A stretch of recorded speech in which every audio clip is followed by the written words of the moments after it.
Good morning.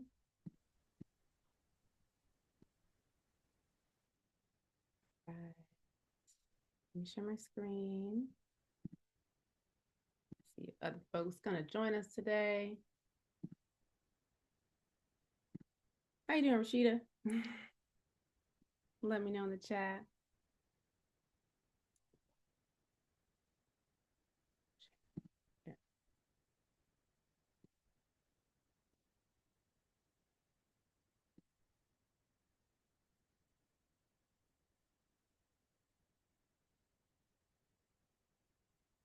Feel free to let me know where you're chiming in from. City, state, perhaps country. Can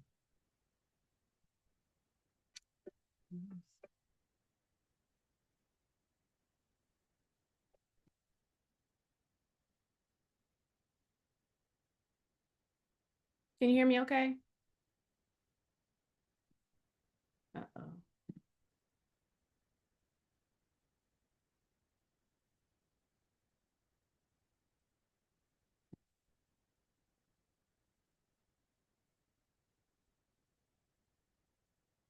Can you hear me okay? Yeah. Give me thumbs up. Cool. Oh, wait. Forgot to do one setting.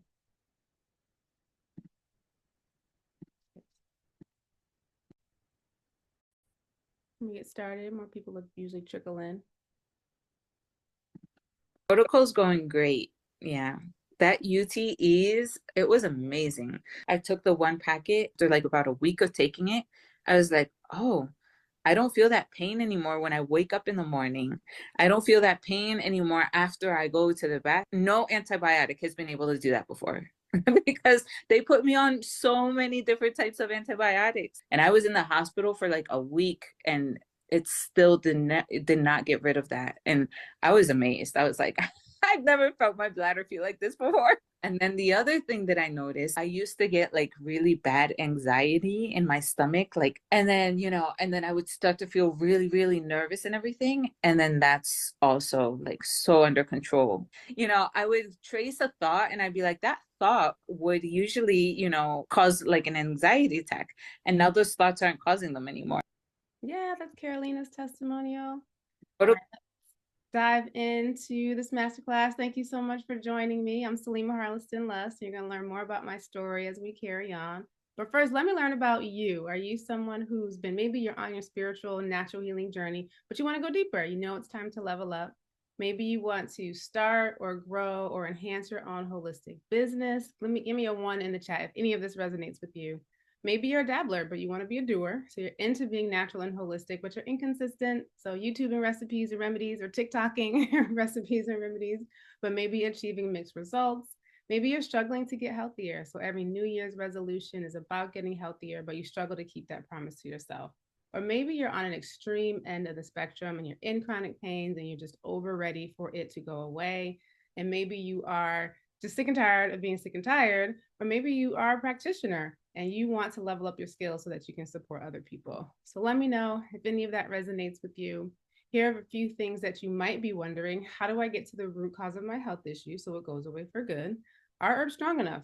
Do they even work? My health issues are so far gone and numerous. Can my body even heal all that I have going on? Is it possible to get off of pharmaceuticals, preventable medications, manage health with herb and lifestyle and diet? Am I wasting my time? What am I doing wrong? Am I missing something? And if you're in business or you desire to be, you might be wondering, like, how can you help your family, your community heal with confidence using plant medicine? How can you do a better job at really relaying the skills that herbs have that support our well-being and always have? You might totally know that herbs and holistic practices work, but they don't seem to be working for you consistently. You're not sure what you're doing wrong. Or maybe you know that popping big pharma's pills for preventable conditions will do more damage than good to your health in the long run, but you're not confident that herbs are strong enough to replace the medications and handle everything you have going on in your body. Or maybe you have a health issue that is disrupting your joy. You've tried everything, you want your life back. It's definitely used to be me, so I'll share a little bit more about my story in a bit too. And maybe you're an herbalist or a nurse or a therapist or some other healing practitioner who really wants to use herbal medicine in your practice to help your clients in a truly holistic and comprehensive way. But you really need to study botanical medicine in a serious way that you've studied all of your other modalities. So let me know if any of that resonates with you. And then imagine going into your own home apothecary. Your shelves are lined with plants. Maybe you or someone in your family gets sick, and you're able to just go straight into your pantry, make a formula that works. No time off from work necessary because you have the plants, but more importantly, you know how to use them well.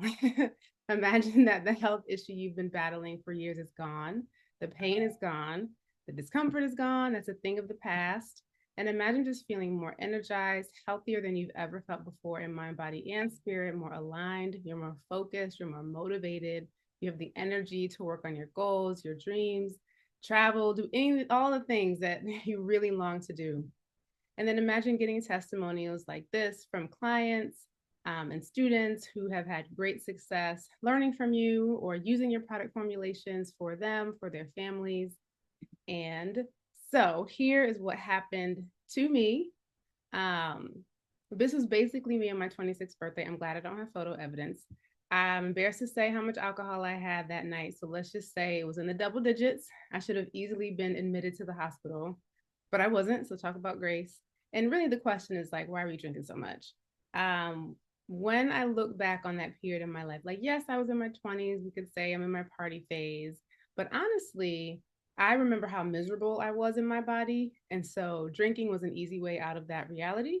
And it was an easy way to numb the pain.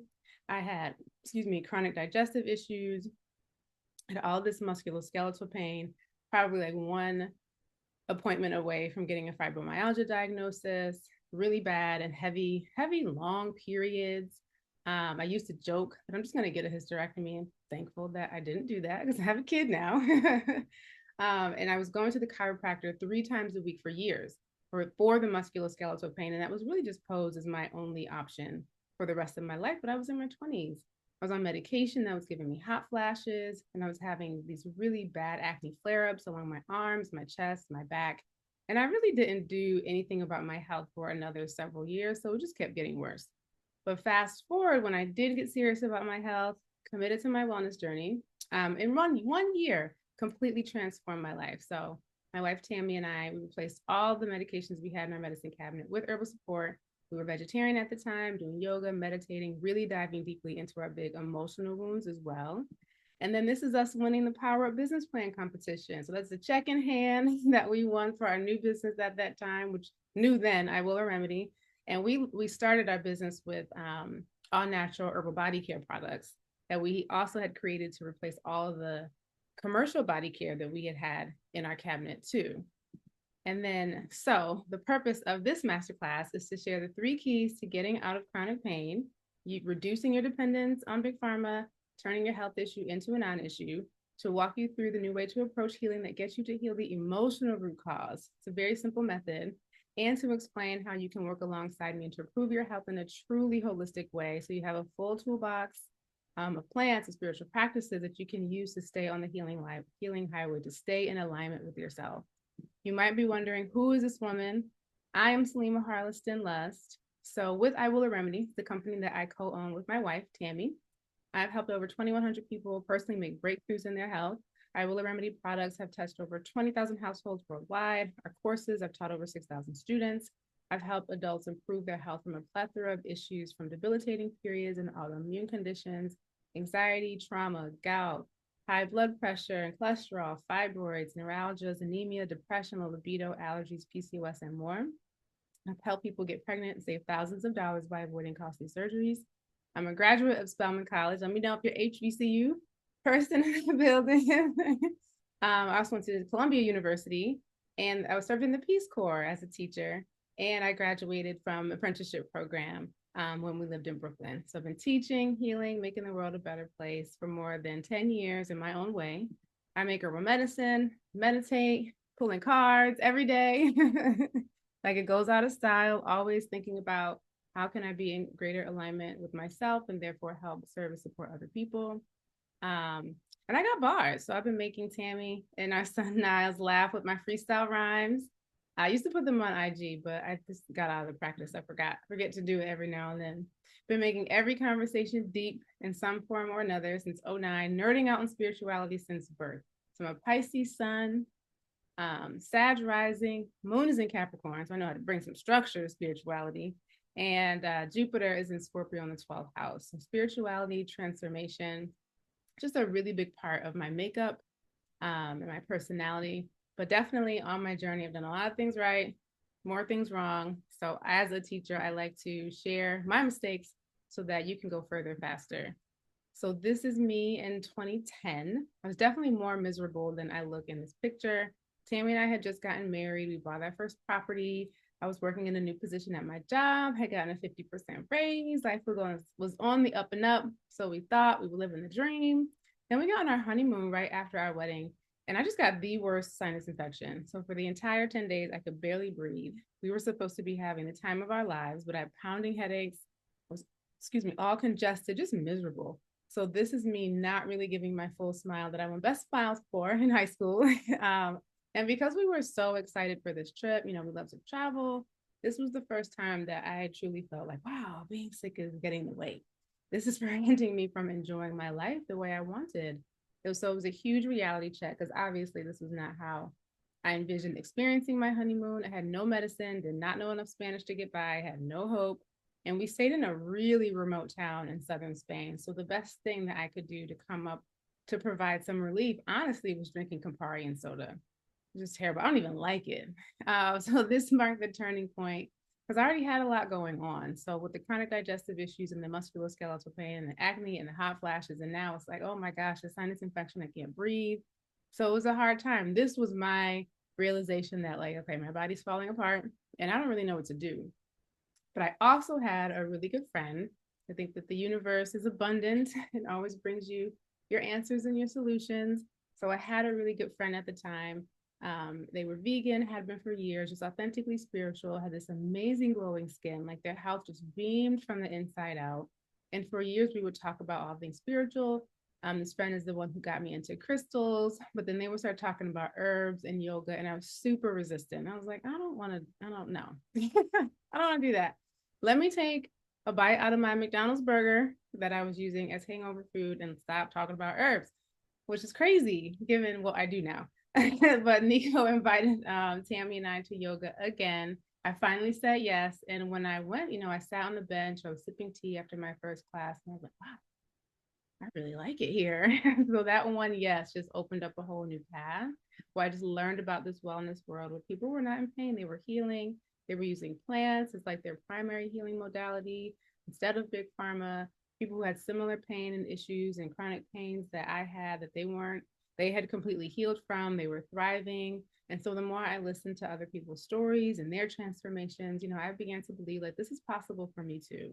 So I knew I wanted to thrive, believed I could stop going to the chiropractor 3 times a week, use yoga, could heal my digestive issues, the acne, the musculoskeletal pain. I've never been back to the chiropractor since. Um, my back has been strengthened so much since just by doing yoga. I could truly just believe that I could truly be happy, not in pain anymore. So I went on this quest to do everything to heal my body. Tammy and I overhauled our entire lives. We devoured information on plants. We started making our own formulas. And basically, we replaced everything that we had in our medicine cabinet. If it was, over the counter or pharmaceutical, I don't recommend this, but at the time, this is what I did. I just went through and threw it all away. And I was like, if there's anything that we need, we will formulate it ourselves. And that's exactly what happened. And that's how we launched our business and we started selling our products to our community, our body care products to our community. But even with all of the changes that we made to lifestyle, to diet, to our holistic support and our herbs, we soon realized that we had plateaued. And you can probably relate, we all know kind of about that plateau factor when maybe we've been on a weight release journey, we've been on a journey, we've had great success, and then it starts to like flatline. You can't seem to figure out how to make additional progress. So our health had definitely improved some. Issues weren't showing up as regularly, but we were still at that time far from what I would consider healed. I was still in pain, having flare-ups, so was Tammy. But we really just held on to our belief that our health issues could be completely non-issues but definitely had plateaued in our personal progress. In hindsight's 2020. So the big problem, honestly, was that we had plans, but we didn't have a process. You ever feel like you're doing all the right things, kind of piecemealing things together, but it's not working the way you expect? So we thought we were doing all the right things, but we really didn't have a process. We had all the ingredients, but we didn't have the 3-star Michelin recipe. And like that's the skill, of being able to take an egg and turn it to a 3-star Michelin like omelet. I don't know. So there's a fine line like between using natural remedies and actually healing through a truly holistic process. So when we realized that we had plateaued, we knew we had to make a decision. Like we could keep going, trying to figure it out on our own, kind of spinning our wheels, or we could learn from someone else who's going further faster. So we decided to sign up for mentorship. This is when we lived in Brooklyn, and our journey was remarkable. So from day one, we really realized that we hadn't scratched the surface of our healing journey. We learned what we were doing wrong and why we had plateaued. And in essence, we were approaching health no differently, really, than the conventional medical industry does, which is matching symptoms for drugs, but instead we had replaced drugs for herbs. And that's not healing. It's a step, but it's very superficial in terms of wanting to truly heal holistically. So we spent our time studying and learning and really learning like how to develop a system for your own healing practices. And that's when, during this period, we won the business plan competition. I Will Remedy took off. We were featured in all sorts of press and selling our products all around the world and country. But while our business was winning, smack dab in the middle of year 2, our apprenticeship, all of my childhood trauma rose to the surface. So, repressed memories of sexual abuse, the emotional abuse I had suffered as a child, really just the tragedy of the household environment that I grew up in and the horror that I experienced as a result of being raised by a violent and alcoholic and abusive parent. So all of that came flooding back. And that was the lowest of the low, totally wreaked havoc on my body. So every physical issue that I thought I had made an improvement on really had a resurgence. All of the back pain, the stomach pain, the musculoskeletal pain, just everything, and additional pains. And I was also having sleep paralysis. So now I'm being attacked in my sleep, and you're like conscious, but not, you can't move. So you can't wake yourself up. I don't wish that on anyone. And anytime I would think about my trauma, I would just have this emptying out feeling from the breast down. So all sensation would leave me, and I just felt like jello. And that's really when it hit me that every health issue I was having was really related to the trauma.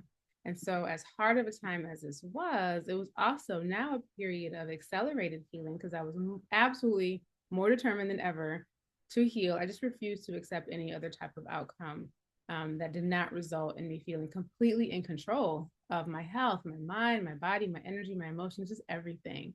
So the trauma rising kind of felt like a golden ticket because I had a very clear intention, but now the path was made clear. Now I knew what to focus on as opposed to trying to do all of the outward things. I knew that the real work was internal, and that's what I had to focus on. I think I just froze. Did I freeze? I think I'm back. Oh, okay. So during this time, Tammy was going through it as much as I was, just in her own way. Anytime there's illness or trauma or loss in a partnership or in family, a community, the whole unit experiences it.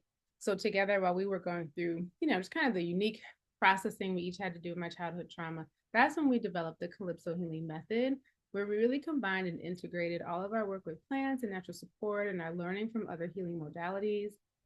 All of the holistic modalities have the same kind of like pillars, and it's really Western medicine that is the outlier in terms of not making those connections between mind, body, spirit.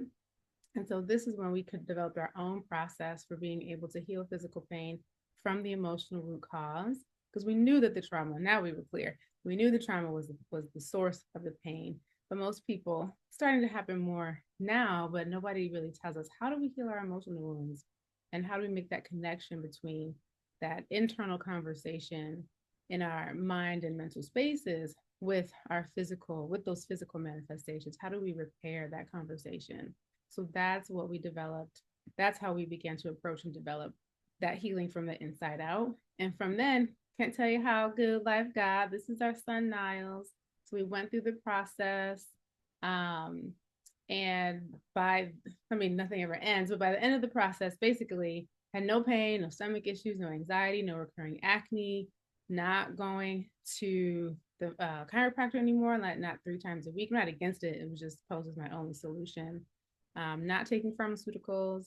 And the absolute best part is this guy. This is Niles. He is our son. And his existence like epitomizes what can happen when you heal. Like there's something inside of you that will be birthed, a whole new life. I never wanted kids, but because like my body would literally feel like its contents are emptying out. Anytime I thought about my childhood, I knew. I was like, there's no way I'd be able to get pregnant and make it full term. I just didn't have the strength. But I did the work, made myself strong in and out. And there was suddenly this spaciousness inside of me for more love and to have the strength to retain it. So just because we don't see those negative emotions, with our eyes, they're deeply felt. They take up space. The guilt, shame, judgment, anger, resentment, grief, criticism, unforgiveness, when they're left unprocessed in healthy ways or not dealt with, it's like they accumulate in the body and manifest as pain. Begins to give different instructions to ourselves, which is super cool that science is now catching up with this. So we have to heal the feels if we really want to heal. And so when I was able to clear the bulk of that childhood trauma, honestly, my whole life changed. I was not bogged or weighed down by hurt anymore, and a whole new path opened up right before my eyes. Yes, into motherhood, but into a totally new like calling where I went to school for music. I thought I was going to be singing at the Met Opera or doing, arts administration, working at museums. Like whole new path opened up in which I realized that this is the work of my lifetime. So miracles happen when you heal in and out, when you truly heal mind, body, spirit. And that's really what I want to impart on people with my work. So I'm an emergency medicine physician and I've practiced medicine for quite some time, but have always had an affinity for different modalities. I just realized that over time that there's so much more to medicine. It's not just giving someone a prescription, but it's really, really feeling the mind-body connection. And that was something that really attracted me to this course. And I use it in my practice and I love it. And I'm eager to learn just as much as everyone else. That's Dr. Denise in our program. So how did I go from having chronic pain to no pain, really blowing the roof off of that milestone, to having a baby, living a life of joy, discovering that this is my life's work. This is what I'm here to share and give the teaching. So let's dive right in. Here's what we're going to learn. Well-being brew number 1 is how do you take your herbal medicine the right way? So if we're popping plants like we're popping pills, we're missing out on what plants really have to offer and the why of that, like how they work differently from pharmaceuticals. Well-being brew number 2 is how do you choose the herbs that are going to work for you? So we're not hitting or missing, we're not guessing, we really understand who we are, our constitutions, and we understand the plants and how they are going to be compatible, which ones are going to be compatible and which ones are not. And then well-being brew number 3 is to really figure out how do I pinpoint and address the negative emotions that are the root cause of all physical pains. Because if we don't heal the feels, we don't actually heal. So here we go. Well-being brew number 1. Get your notebooks ready. These are dense, like little mini modules. These are dense modules. So how do we take our herbal medicine the right way? If we're popping plants, like we're popping pills, we're missing out. All right. And here's where we start.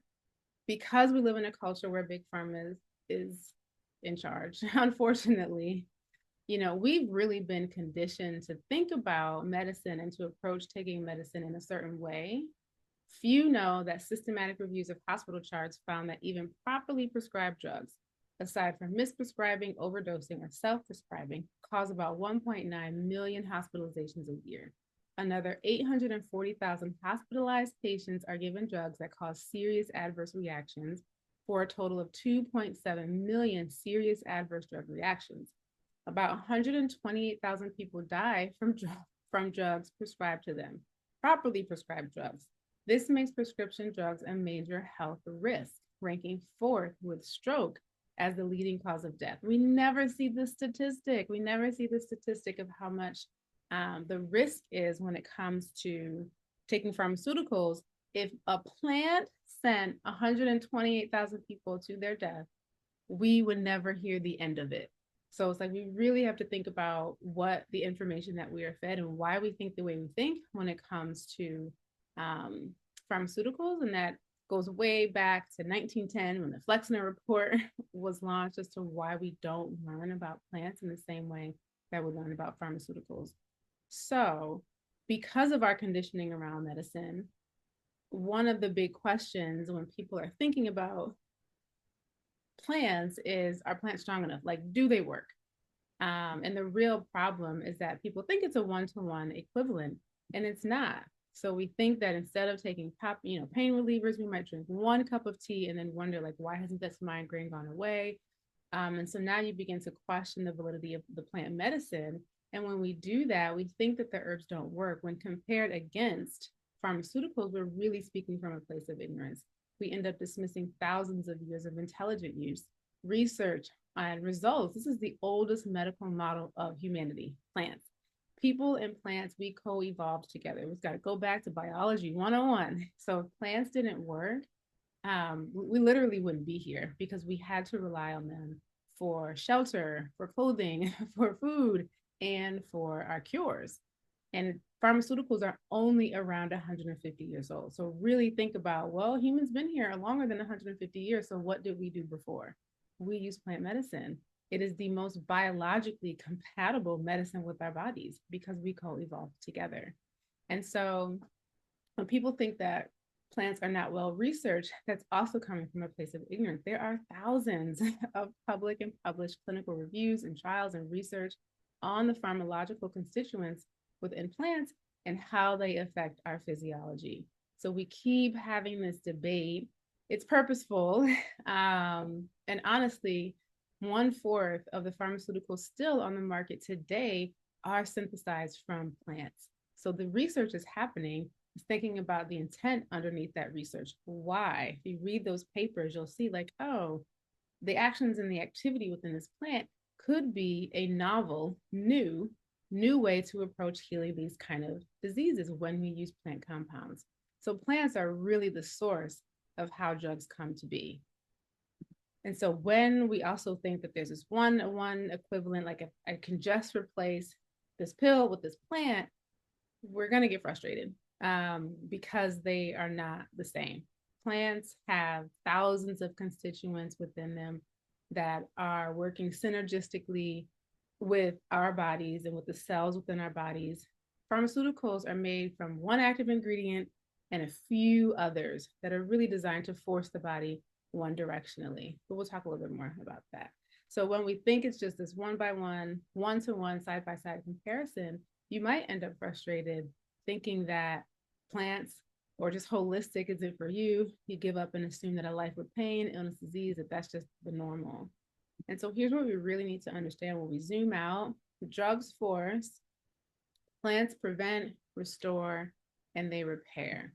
Plant medicine does not work like pharmaceutical medicine. So when drugs enter our body, because they're lab made, but most importantly, they have very few ingredients. One active ingredient. Look at the back of your over-the-counter like allergy medication. One active ingredient. So that active ingredient's job is to do one thing in the body, a very specific thing in the body.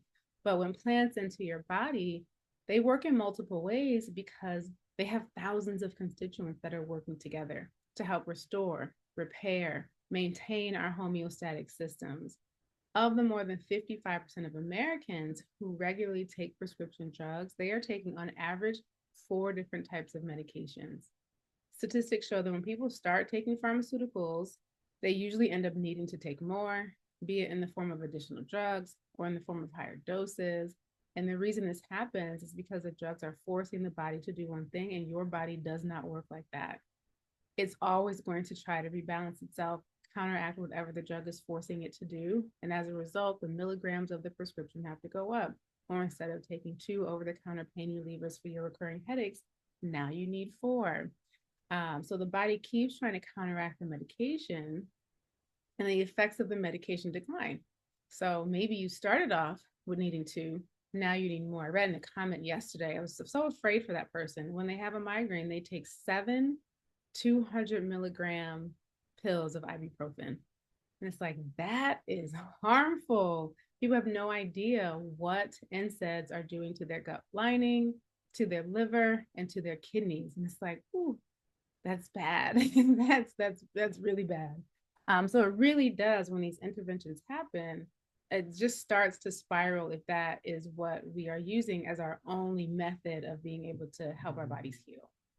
But the intelligence in plants is such that when they enter your body, again, thousands of constituents, chemicals, molecules, they encourage the body's natural healing processes to take place. So the directions that plants give to the body, in essence, are work more efficiently here, work better here, versus the instructions from drugs are work the way I want you to work. If there's a switch on, let's turn it off. So on a fundamental level, plants support the body in doing what the body already knows how to do.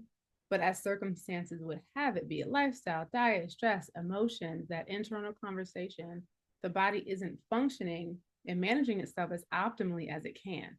So plants help the body remember. Drugs are going to overwrite the body's internal instructions.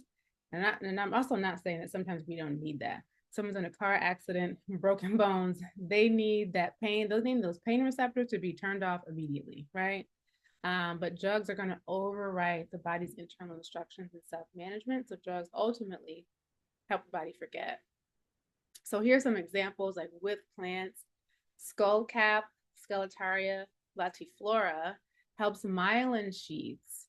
This is the tissue in the condition of MS, multiple sclerosis, that gets eroded in that condition. And we have plants that can help to restore myelin sheath health. And the actual myelin sheath, those help with, those like a fatty coating wrapped around your nerves to help with nerve conduction and nerve health. Stinging nettle seed helps to repair kidney tissue to the point where someone can potentially reverse kidney failure and get off of dialysis, depending on their stage, and as long as they're doing all the other things right. Gymnema sylvester is a plant that can help to repair pancreatic tissue, even in the case of type 1 diabetes. And then hawthorn for blood pressure has the ability to regulate blood pressure. So if someone's blood pressure is too high, it can bring it to the correct level. If someone's blood pressure is too low, it can raise it to the correct level. Hypertension is either hypertension medications or hypotensive medications. They're not going to be together, combined in the way that we have this kind of intelligence with plants. Vitex helps with the estrogen to progesterone ratio. So that can help with estrogen dominant conditions, with PMS, where versus our medications for reproductive health issues, their first line treatment is birth control. But Vitex works on the brain to help with the release of hormones, that signaling that happens in the hypothalamus and the pituitary before we get down to the ovaries. So it's really a much more sustainable approach to helping with reproductive health issues. And then ultimately, this is saying like medications for preventable conditions don't have this ability. We really do have a world of different options and possibilities when it comes to plant medicine. So you start to see the difference where it's like, if we don't understand fundamentally how plants are different from pills, you end up thinking this drug mindset while taking herbal medicine, and our expectations are not going to be met.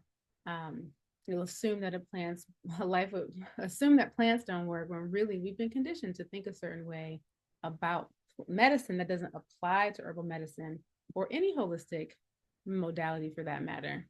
So real life examples, take something like menstrual cramps. Your period comes or is on the way, you start feeling the cramps, so you take 2 over-the-counter pain relieving pills. In 20 minutes or so, maybe you feel relief, and that relief lasts 4 to 6 hours. Maybe it gets you to the next day, or maybe you're like this person on IG who needs 1,400 milligrams, which I don't recommend. But now you want to transition to herbal support, and so you're going to take an herbal blend instead. So next month, when you feel the cramps creeping in, you take your herbal infusion or your tincture, and in 20 minutes or so, you're like, what the heck? I'm still in pain. This doesn't work. So we'll circle back around to this example of it. Let's look at constipation. When you're backed up, you might go to the store, grab a laxative. Now, laxative, just like pain relief, is necessary in medicine. But if you take drug laxatives and you take them to regulate your bowel movements long term, you are teaching your body to forget how to eliminate on its own. The herbal approach would be to choose plant support that stimulates digestive secretions, stimulates the release of enzymes, that helps to break down our food, stimulates peristalsis. That's the muscular movement in your intestines and your colon that keeps food, and as it transforms into waste, to moving it along the digestive tract, moving it on out.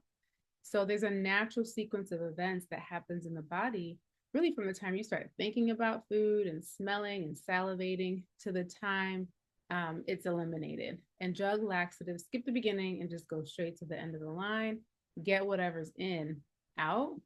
Herbal support, however, is way more sustainable. This is why we need our bitters. We need our bitter herbs because they help with all of these activities that we need to support the digestive process from beginning to end. So the outcome is the same, but the lasting effect of taking drug laxatives versus herbal support is definitely not the same. Herbal support will actually help to tone and restore the digestive system so it's working properly, versus the drugs it will not. So you really want to set your body up for success, and long-term drugs just don't do that. But as you're considering transitioning to herbs, as you're taking your herbal medicine, as you're maybe instructing family members, clients, it's a lot of re-education to really remembering what herbs are best at: restoration, repair, prevention, maintaining homeostasis. And for that, your herbs and your herbal protocols, they really have to match your body's needs. So these are 3 ways that I think about using herbal support. One is for prevention, maintaining homeostasis. 2, is to address acute concerns. And then 3 is for long-term restoration from chronic pain and imbalances. And each approach really requires a different strategy. So for prevention and maintaining our homeostatic systems, in general, when there's not a particular health ailment that you're trying to heal from, you incorporate tonic, nutritive, food-like plants into your everyday diet. Plants like moringa, wheatgrass, stinging nettle leaf, hibiscus, oats, red clover, chickweed, dandelion, burdock, elderberry. Like the practice that I typically use for the family is to make weekly family infusions. So I'm not trying to address any particular health concern. The focus is really to nourish, to support, just to maintain our well-being. And this is a really important practice. And I think this is a start of people's herbal practice, is to have your rotation of teas and infusions that you take every day. There's not a day that goes by, here's my tea today, that I'm not consuming an herbal infusion. And I think a part of this is really important because of our food system. And we know that our soil is depleted. So we do need that additional support when it comes to vitamins and minerals, micronutrients, and herbal infusions have a really beautiful way of supporting us in that way. So we need it. And then you can do them on rotation. It doesn't have to be the same infusion every day. And then a part of this practice too is really getting to know these plants individually, because when it's time for acute issues, when it's time to address an acute issue, the mistake that I often see people make is like, okay, let's say now we have some respiratory issues of brewing, since that's the most common. Someone who doesn't have an herbal practice, like that rotation of teas, that prevention practice, they're just going to try and take something. And what typically happens is that people get the dose wrong when it comes to acute issues because they're not familiar with the plants already. So for acute issues, we know that's when symptoms are starting to brew. Maybe it's going to be a short course, like it's or maybe a stomach bug or a respiratory bug. So that is when you take it, meaning the plants, you apply it, maybe it's a burn for a couple of days to weeks. And then once you're feeling better, you can stop. But the dosage for when we're addressing acute issues is typically bigger and more frequent. But there's a huge caveat because if you don't know the plants and how you already respond to them, you can't just leap to larger and more frequent doses. That's not going to work. And there's a lot of nuance when it comes to what plants can be taken in large and frequent doses versus which ones cannot. And there are a lot that cannot. So I think it's really important for you to develop an herbal practice so you're getting familiar with how plants feel in your body. And then when there is an acute issue, you feel comfortable knowing, like, oh, I need to drink this lemon balm tea more frequently, um, so that it helps with this respiratory issue. But if you say you try that with something like lobelia, you're going to end up barfing on the toilet. Barfing, yeah. Did I say that right? Yeah. You're going to like, you're, or sometimes people even do that. I love chamomile. It's one of my favorite herbs. But in higher doses, it's emetic. And so that's another one. It might send you to the toilet. So you really want to get familiar with the plants one at a time.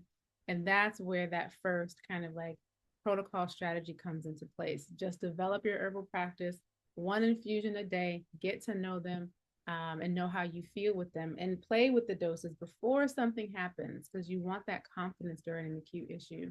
I've seen people, because they don't know the plants, they either overshoot the dose or undershoot the dose, and then end up having to do the thing that they really don't want to do, which is go get something over the counter or go get something prescription.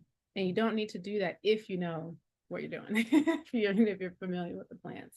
And then for chronic issues, now we have to understand when something has shifted from an acute experience to a chronic experience. So if this imbalance is going on past 6 weeks and it's turning into months, certainly years, it's definitely a chronic condition. And just know the understanding here is that the longer you've been experiencing something, the worse it's getting. Even if it's kind of staying the same, the worse it's getting. And the more your body is moving toward greater depletion, because your body is now having to use more and more of its resources to try to combat whatever this issue is.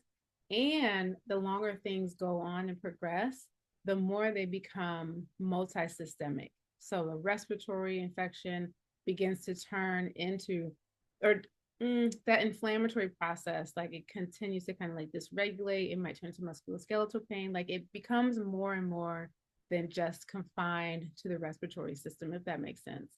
And so the longer you're in pain, the longer you have to commit to change and commit to your herbal protocol. You have to make adjustments to your herbal protocol along the way. Certainly every plant can't be taken long term. So that's really learning how we shift and change, like when to shift and change when we need one plant or one particular formula over the other. Like, and really think about it, like someone who has long COVID, now it's chronic, and versus someone who just got COVID, acute, they don't need the same thing. So that's some of the understanding that you develop as you continue to just grow your skills in this work. So a protocol for a chronic condition always includes multiple formulas. You likely take multiple times a day. It's usually the standard dose. So it's not like higher doses and infrequent, like higher amounts and more frequency. It's usually like 3 times a day, like steady. And then of course, supportive dietary lifestyle changes as well. So too many people kind of make the mistake of trying to heal their chronic condition, something that's been going on for years with an acute strategy. That's some of that like detox mindset. It's like, I can just reverse diabetes in 7 days. I can reverse the neuropathy that comes with diabetes with a 3-day detox. And it's like, that's not how the physiology of your body works, number one. So you really want to understand your plants, and you want to understand where you are in your season of health to know what's most appropriate. And it's the same if you're working with family members, or if you're helping with clients as well. So now we go back to that menstrual cramp example. The herbs that you need would be to support your reproductive cycle every day of the month, not just at the onset of cramps or when you're feeling acute pain. But we really want to support the entire 28-day cycle, not just the onset of bleeding. The onset of bleeding might be some cramp bark and some valerian and maybe some black cohosh or wild lettuce. Like that would be a good antispasmodic blend that can help at the onset of cramps. But ultimately, the reasons behind why we're experiencing cramps go further back, go to helping with the liver, helping to tone and strengthen the uterus and the reproductive organs, go back to diet. So you really want to think about the menstrual cycle in its totality and not just like, oh, instead of taking these 2 pain relievers, now I'm just going to drink this tea and everything's going to be great. Like, no, month after month with the right kind of herbal support, you'll experience less pain, but also like your reproductive system will strengthen over time. Does that make sense? So remember what plants do best that they restore, they repair, they prevent.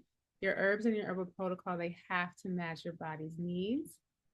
And so that was the first thing. How I got out of chronic pain, dish dependence on big pharma, using herbal support and the Calypso healing method. Number one is that I adopted a plant mindset. So my herbs and my protocol, they match my body's needs. Oops. So remember, yeah, drugs force, and it's because fewer constituents. One active ingredient. Plants are not like that. It's thousands of constituents in every single plant that you consume. And all of those constituents, they get broken down, they get metabolized just like food. And then they bind to different cells within our body. So that's how they work in these like multi-systemic ways to support the body. How much this has been supporting you? So this is my third batch of this, and I've been on a gout flare-up for about 5 to 7 days now, and normally it takes like 2 weeks to recover. Already, as you can well see, I'm back walking on this. It was 3 days I was on crutches, and now while limping, this is definitely serving a great purpose, and it's getting me back on my feet quicker, so I am grateful. And if you weren't taking it, how long would it take? Almost a month. Take me almost a month to be back on my feet without any symptoms. So we've cut the process into a third of the time by drinking these. So. Yay! And really what's key about D-Low is look at that jar. Like that's not the standard dose. So within that jar, that's about it's not a half a gallon, like a third of a gallon. That's what he needed to drink in a day. And it's made stronger than what the typical like maintenance dose would have been, which is about like a teaspoon of the blend per 8 ounces. This is what he needed to drink in order to gout is an extremely painful condition. If you can just imagine like shards of glass stuck in the joints, that's gout. It's extremely painful. That's why he was on crutches. It creates this huge swelling. But the only way that I would have felt confident in knowing that I can give him this blend in higher amounts was because I knew how he responded to the maintenance dose. So this is one of the things, like you can't just start there. So that's really kind of like the key thing with this. It's like his dose, because he was in the flare, he really had to consume more. And he didn't want capsules. So sometimes that's something to think about too, is the herbal preparation, is that how someone likes to take their medicine, plus how the plants need to be prepared can determine what an acute strategy looks like. So this would have been much easier if he was taking capsules, like he wouldn't have had to drink this amount, but he didn't want to take capsules. So it turned into a large amount of fluids, which is totally fine. He didn't mind it. Someone else might want a different preparation. Hey, Jemiah, it's not really a micro dose. It's not micro. Micro feels more like, I do have a tincture bottle. Micro dose feels more like, this is a tincture. When we say a dropper full, it's usually whatever, is in the dropper full. Let's say that's 1 dose. A microdose feels like a drop or 2, like a flower essence. So it's not really a microdose. It's like a standard cup of an infusion. So it was like, here's the blend, and you're going to drink 2 to 3 cups of the blend a day. But what's in that jar, let's say it's a teaspoon is the standard. Like, here's a preventative, take a teaspoon, 8 ounces of water, drink 3 cups of that a day. That's pretty much what I have in here. Now, acute flare-up, now it's like, that turned into probably, I don't remember how I made it, 2 tablespoons in that 8 ounces. Now drink 3 cups of that a day. But you can't do that if you don't know the plants. And if you don't know how somebody responds to the plants, because then you won't be able to discern if something goes sideways, because people respond differently, something goes sideways, I don't know what did it. You know, I don't know if it was the combination of plants or I don't know if it was the dose. So that's why you start small and you know how you respond at starting small. And then when an acute issue arises, then you have that comfort to know, oh, we should do more. But you can't do that with everything either. So that's why that number one strategy, just, and it's a simple, make an infusion a day. So make an infusion a day. That really helps develop your confidence and it really helps you get to know each of these plants. So well-being brew number 2, and you can keep putting your questions in the chat too, it's fun. How do you choose the herbs that are going to work for you, Rashida, for you, and Jeremiah, for me? We're all different. So how do we choose the herbs that are going to work and be most important to us? So let me know in the chat and take a quick poll. Give me a guilty if you've ever taken herbal advice from a Facebook group or a random person. Just like, no. And that's good for you. Or a random person in the health food store who just happens to be in the same aisle as you at the same time. Give me a guilty. If you assume that since some herbs work for your BFF or your partner, why don't you just start taking them too? Because they've got to work for you too, right? Or of course, we're all in Google. Who's now using Chat GPT? Lord, for herbal advice. That's dangerous because it's humans. It's still humans that this information is being pulled from, and humans make mistakes. And humans also, we do great things, but we also do dumb things. So, so here's what happens when we do those things. We kind of just end up lost in this sea of fad herbalism. We're bouncing from site to blog to Facebook group to YouTube to TikTok, really trying to find complete information on the plants. How do we make them? How do we take them? What does it go for? Do I actually need it? And you might end up angry because the medicine didn't work. You bought it. TikTok made you buy it. And you spent time shopping and prepping and planning, and it just kind of got hit or miss results. I know so many people come into our program and like, I have a drawer full of herbs that the internet made me buy. And I was excited in the moment. And now I really don't know how to use them. And so you can end up wasting money and time and the medicine. So having a cabinet full of plants that you really just don't know how to use well. And so fat herbalism is not bad. It's not going away. It's just incomplete, really. We want to be discerning about where do we do our research? Is the information, is it complete? Is it setting me up for success? Do I understand enough to be able to try this herb and discern if I'm getting the results that I need? And so, of course, we like to get recommendations from familiar places. You know, doctors are absolutely necessary, but it's also nuanced where doctors are not experts on plants. They do not study plants in medical school. It's not a part of the curriculum. So just, you know, medical schools are largely funded by pharmaceutical companies. So even if we're searching the internet, we're finding information written on plants, written by physicians, you really just want to make sure that that doctor speaks to their botanical studies, their botanical research and background. There are maybe 1 or 2 books in my library that are written by physicians. It's different and like it's nuanced too, because people can write about plants from a very clinical and like cite all the sources, but that does not mean that they have experience with them. And so I think that we're well beyond like the information age and like what we're seeing right now, because information is widely available. What we're seeing and being required to do right now is to be in discernment. We're in the age of discernment, of really trying to understand, is this accurate for me? And how can it apply to me? So I think that the best way to learn herbal medicine is really to become a plant to person matchmaker. It's like, it's, you know, health is a skill. So it's really understanding plants and yourself really well to know if the information that you're reading applies to you, in addition to its accuracy. So I teach 6 pillars of plant to person matchmaking inside of herbal medicine for the soul, but I'll cover 4 quickly here. And just some of this basic information can help you be more discerning with the information about the information that you're learning and receiving and reading. And number 1 is tissue states. Pillar number 2 is organ and system affinities. Pillar number 3 is Ayurvedic dosha. And then pillar number 4 is astrological correspondence. So for tissue states, and tissue states is an old model. This describes the nature of the pain, illness, disease that's showing up in the body.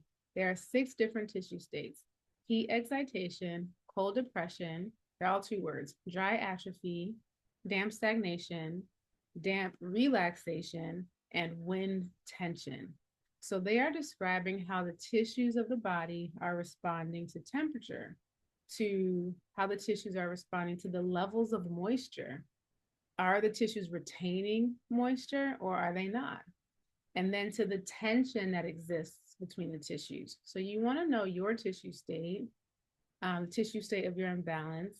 And like heat excitation describes a condition that's like red, inflamed, feverish, exaggerated. Cold depression describes a condition that produces cold limbs and extremities, but this is not like I need a jacket, you know, on a chilly day.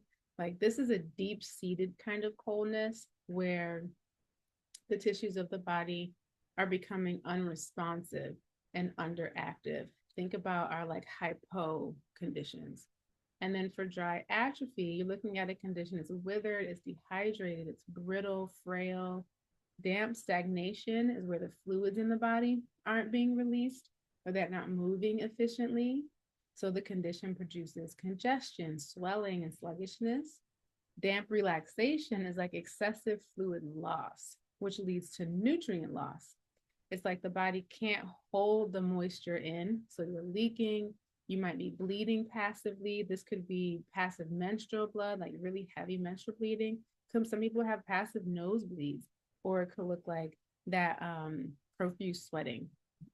And then lastly, we have wind tension, which is a nervous kind of condition. It's predictably unpredictable, like symptoms come and go just as quickly as you might experience a sharp pain, it goes away. It's always nervous system related. So this is more advanced herbal medicine, but I promise you, if you Google herbalism, tissue states, it'll open up a whole new world that'll help you understand plants. And it's like you have to think before modern medicine, which is about 100, 200 years old, we had to develop different ways of viewing the patterns in the body. So that's what tissue states is, one of the ways. And then we have organ and system affinities. We don't necessarily see this term as much anymore, but it's basically understanding like it's where you need help in your body from the plants, because not all plants work on all parts of the body. So just knowing that you need something anti-inflammatory isn't really enough. Many, if not most, plants have some sort of mechanism, meaning range of constituents within them, in which they help to reduce excess inflammation. So you want to get more specific and understand, like, where is this inflammation rooted? Does this plant have an affinity for the organ system or the body system that you need support with? Because let's say somebody needs, they have liver problems, and they take something like bilberries, which have more of an affinity for the eyes. It's like, yes, it does have anti-inflammatory qualities because it has flavonoids, but all of our bodies and all of our tissues and organs in our body have different types of receptors on them.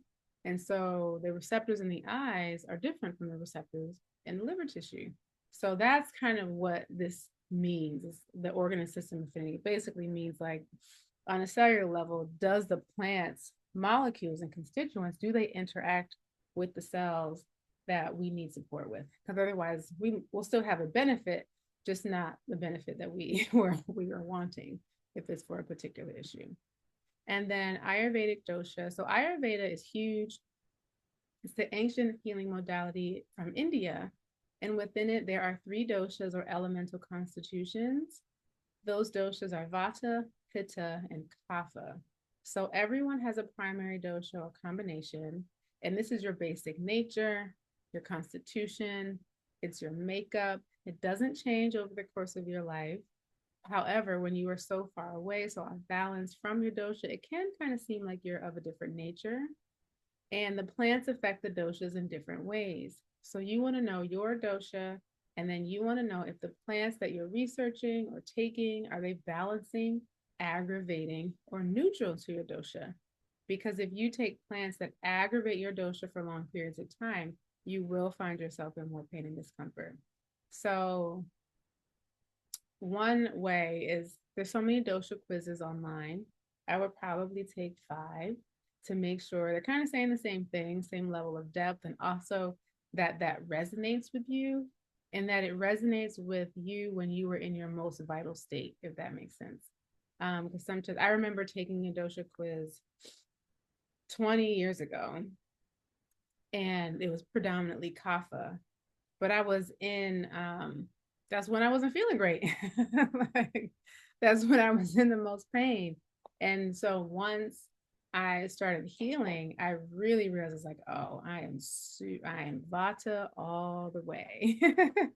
So that's a really great framework, because it helps people to understand themselves, and then it helps you to choose plants that are going to be more supportive to you, and stay away from the ones that long term are not helpful. And this doesn't mean, like, one example, I know someone who is pitta, and pitta is fiery. So it's fire and water, but this particular person runs hot and dry, and they love, love, love the taste of ginger. Well, ginger is heating and drying. So it doesn't mean they can't ever have ginger, but the degree that they consume ginger is harming them.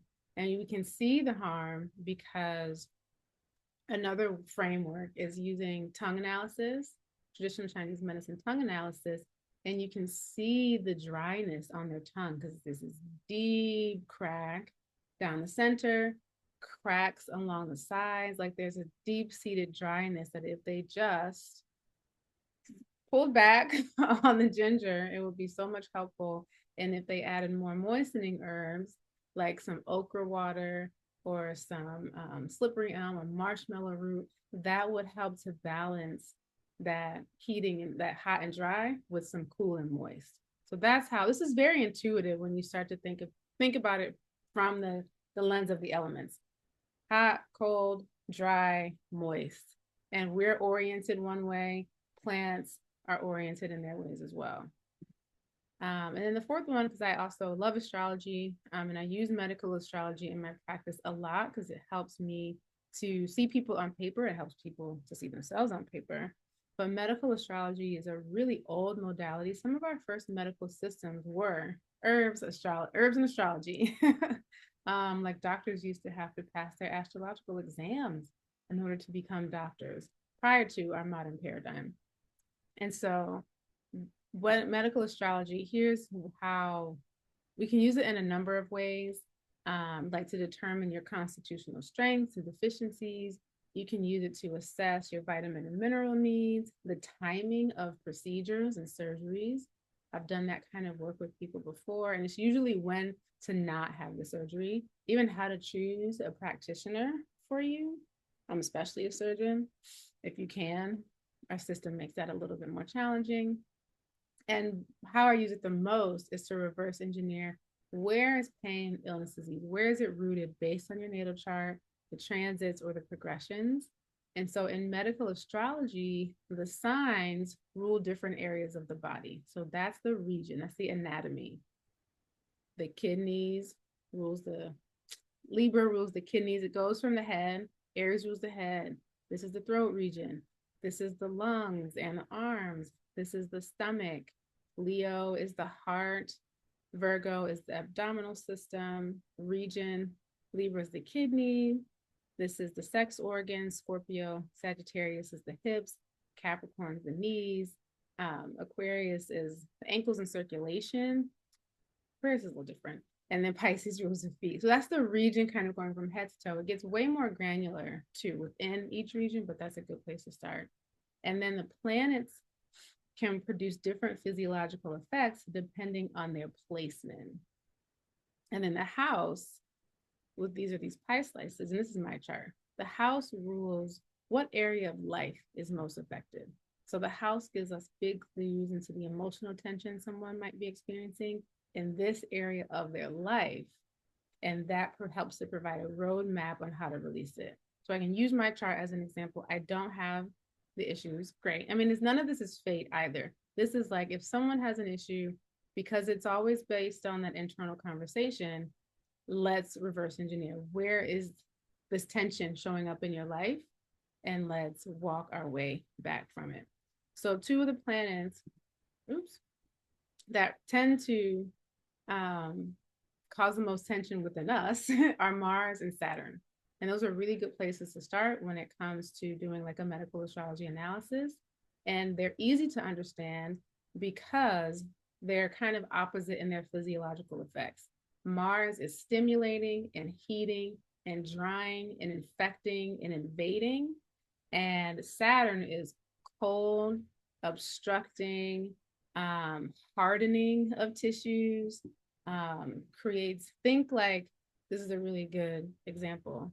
I have Saturn and Mars conjunct in my chart, so they're together. We're going to ignore Pluto there.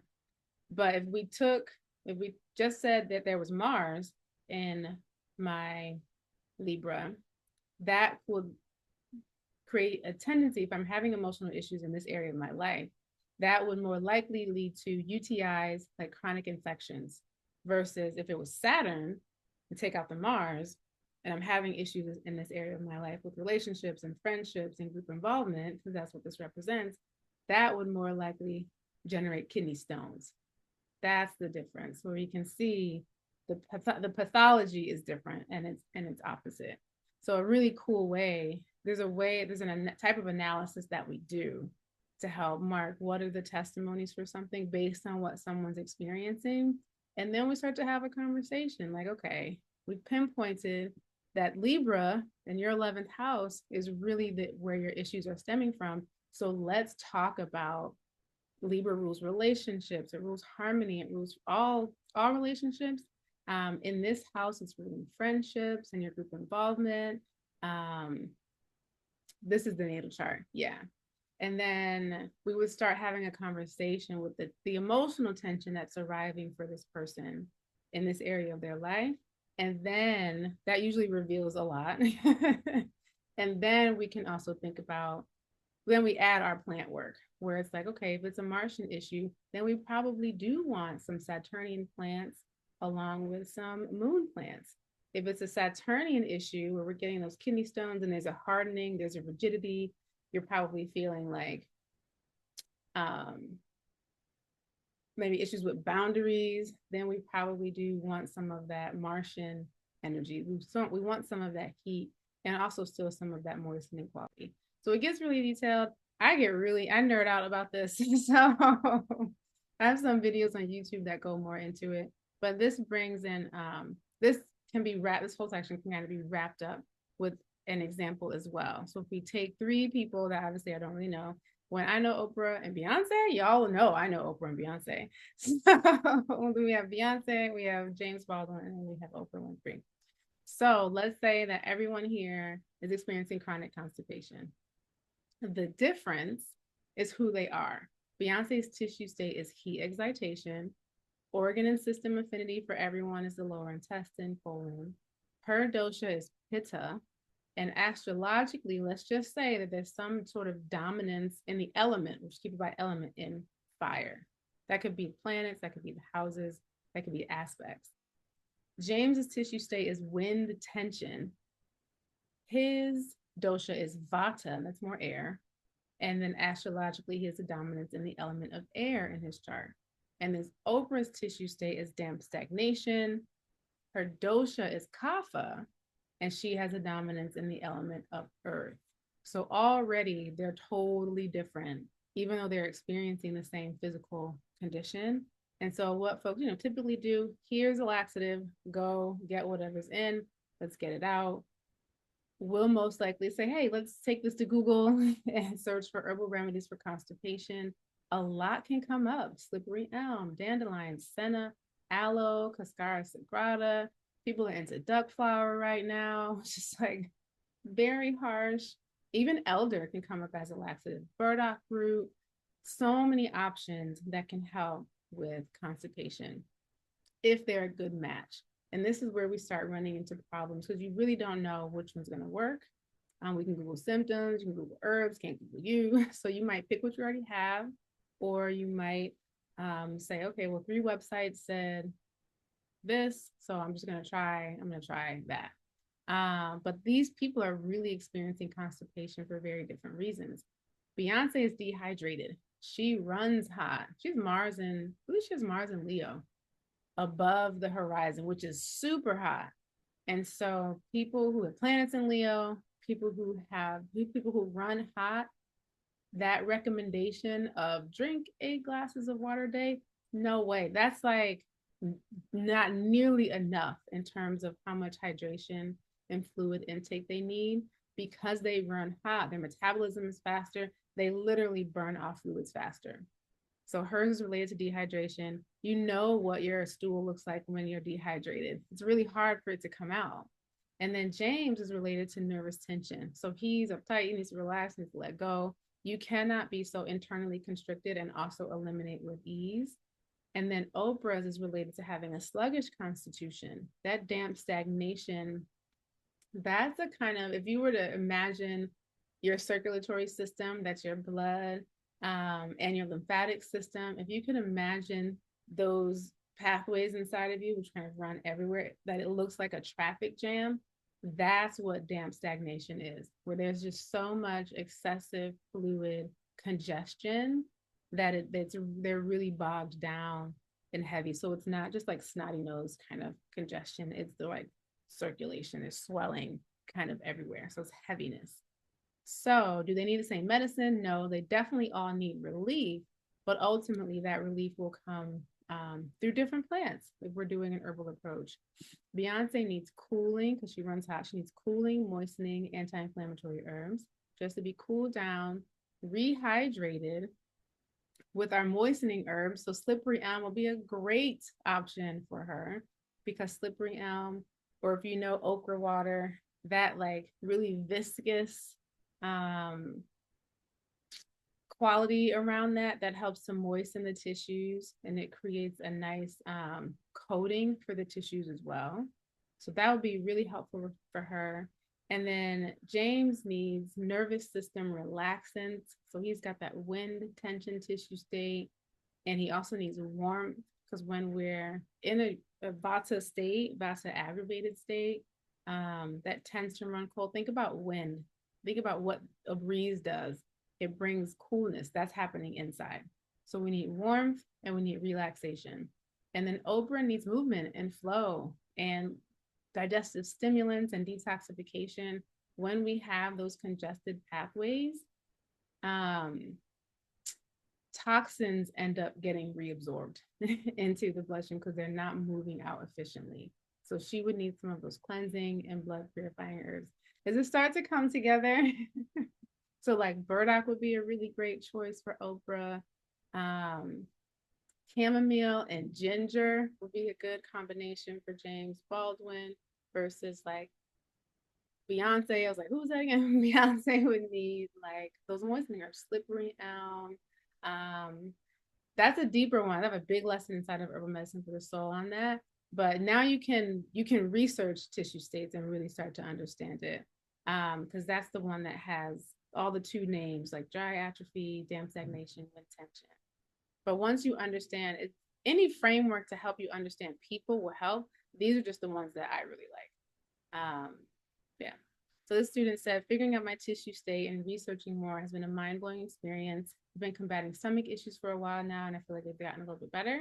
I also tend to run cold. After getting blood work done, I know I'm not anemic, and it's a great first start. So I started with those specific health conditions to decide that my tissue state is damp stagnation. As I continue to research this tissue state, I learned that many of the other things I deal with daily are associated to having a damp stagnation tissue state. I've often associated that I feel better after I've drank some tea or eaten soup, warmth, and warmth thins congestion. I've often noticed that after reading the assessment, it seems that my tissue state also corresponds to lack of digestive fire, so heat combats that. My joints ache more often than I would like them to, and the pain increases in cold weather. Now I know I should be applying heat instead of ice. And if I'm sitting too long or even walking around too long, my joints swell up and I get spotty dry patches on my arms periodically, and they increase in colder weather. So I'll definitely be making some changes in the herbs I know, using what I've learned. Tissue States is amazing. Any framework to help you understand you is going to be so helpful to know which plants and which methods, even just that, like, do I use ice? Do I use warmth on joints? Can be really, really helpful. So fad herbalism is not bad, but it is incomplete. So be discerning about where you do your research. Really think about, is this information complete? Does it set you up for success so they're not getting as many hit or miss results? So how did I get out of chronic pain, dependence on big pharma, using herbal remedies in the Calypso healing method? Number one, I adopted a plant mindset. So my herbs and my protocol match my body's needs. And then number two, I became a plant to person matchmaker. So my herbal medicine works for me specifically. I started a business, so called Herbal Harmony Roots. And so, yep, I really stepped into, I feel like, what I'm supposed to be doing. So yeah, it's been scary and exciting at the same time. But it's super great. I love it. I just love talking with people and helping them and just helping them through those hard things when they've tried like everything else and you're like, oh, try this. And they're like, oh, what? And just the holistic approach and, how we're taught in the mentorship in the course, it's so much of a holistic approach, head to toe, inside, outside, everything. And so people are just, a lot of people that I've talked to, it's refreshing to hear that. It's not just the symptomatic approach. And so it's been really cool just to see changes in people's lives. So it's been so rewarding, so awesome, so grateful for you too. Like, I just can't ever say it enough. So Share Steve. And so share Steve's testimonial that she shared in helping someone with herbal support. She had a client who had been on anxiety medication since they were 4 years old. That is criminal, and it's happening more and more. But it's like brain development, like that should not be happening for our small children. And this person is now in their 30s or 40s, I don't remember. And she was able to help them get off of anxiety medications. But the fact that that is being prescribed at such a young age is really, really tragic. Do you use some of your framework from the Chinese perspective, like Bazi charts, Taoism, etc., from the Indian ancient practices? I don't. Yeah, no, I don't. We do a little bit of traditional Chinese medicine, not from an astrological lens, but from, again, trying to understand patterns within the body. But they're just huge. It's even with like human design. We'll do a little bit of human design, but I'm like, it's too big. It's too big for me to add another system where I have the ones that I'm like, these work, they help me understand. And as herbalists, like, we really have to understand the biomedical model a lot. And that in and of itself is huge because so many people are doing both, that I think we don't want to put ourselves in a position where we don't know enough about what they're doing to recommend something that could add harm.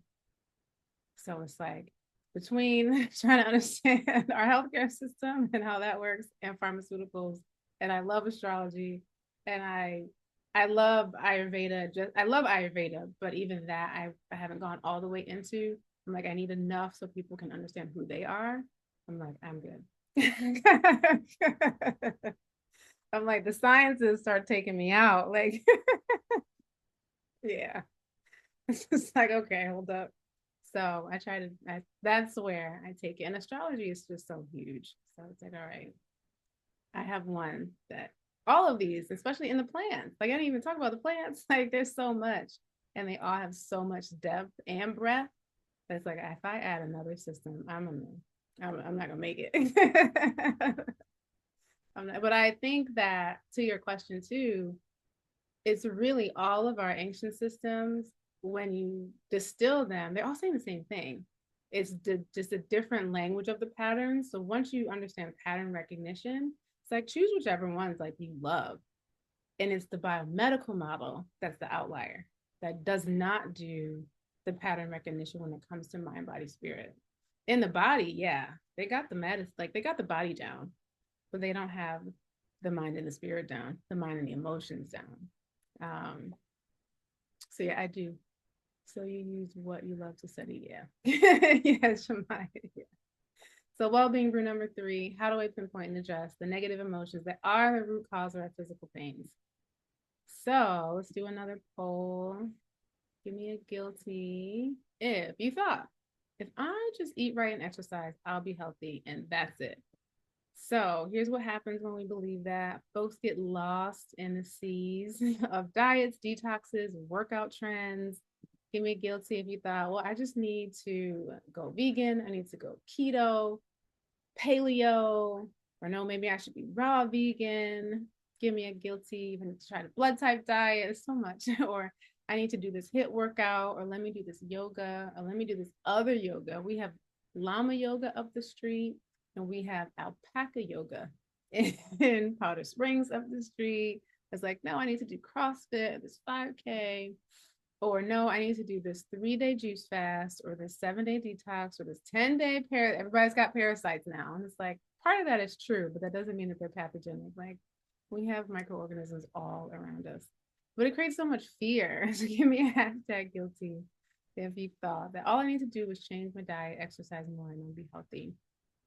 And so we end up trying it all. And I do think this is a part of like just the discovery process of people to figure out, well, what really resonates with me. So there's validity to that. But there's also a lot of crazy making in these industries too. That's also very much intentional, because health is one of those things that people worry about the most. It is up there with money, relationships, fulfillment. People are incredibly worried about what's happening inside of their bodies, and that makes sense. And so we have industries that are absolutely going to prey on that fear. And when we do, we just feel like we're spinning our wheels in superficial health, like trying to find the information that we need. And one thing that I've learned from my journey, and I love that science is catching up with, is that we don't heal from the outside in. We heal from the inside out. Feeling whole is so much better than feeling fit. And as a qualifier, like when we feel whole, we actually make better decisions. So that ripples into caring about our physical well-being as well. So we can turn our health issues into non-issues using the Calypso healing method. So this is our signature method for being able to heal those physical ailments from the emotional root cause, because that's the way we turn our health issues around, is by doing the inner healing work. And so I'm going to go through what the Calypso healing method is. It's an acronym that stands for C, check your triggers. A, ask for the lesson. L, listen for the answers. Y is yearn for the root. P, paint a purpose, and that is a question, not a typo. S is step into solutions, and then O is outshine your former self. So for any issue that we want to heal, we really have to dig deeply inside of ourselves to figure out, why is this present for me? And once we can identify the real emotional issue, then we can take those proper steps to release the emotions in healthy ways. The body always follows suit. The body is a masterful messenger, communicating through thriving or pain, illness, disease, the conversation that we are having within ourselves. The body simply expresses what we feel within. What you think about, you bring about. Maya Angelou says it another way: thoughts are things. Really, the only way for us to change our health is for us to change the way we think, because how we think determines how we feel. How we feel determines how we behave. And if we continue to behave the same way, we continue to get the same and yield the same results. So take a minute, look outside, look around, look at the items that you're using right now, even like whether it's the computer or the furniture, or if you're in the car or a cup, like basically everything that we see with our eyes in our physical experience, that's a manifestation of something that started in the mind. It did not appear overnight. Humans aren't that, we don't have that instant yet.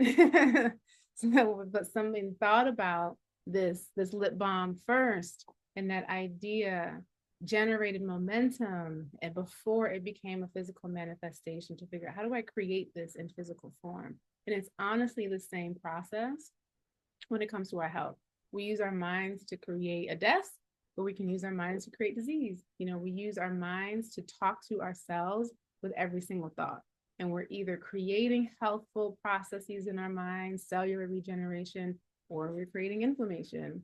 And the fact of the matter is that we are creating illness and wellness for ourselves, whether we do it deliberately or unknowingly. We're doing it every day. Our traumas, those emotional wounds that many of us experienced in our childhoods, those created this environment in which we probably developed destructive or just not helpful mental and emotional patterns within us. And we carry that into our adult lives. And we're continuing to carry that and repeat those records. They are creating pain, eventually creating pain, illness, and disease. So, what the Calypso healing method is all about is gaining an understanding of that mental and emotional conversation, that root cause, healing those wounds, rewriting those patterns while you simultaneously create better habits that support your mental and physical health. So we'll run through it again. Thank you, Rashida. And I'll give you more detail on each step. So C is check your triggers. So take note of the circumstances that get you negatively emotionally charged.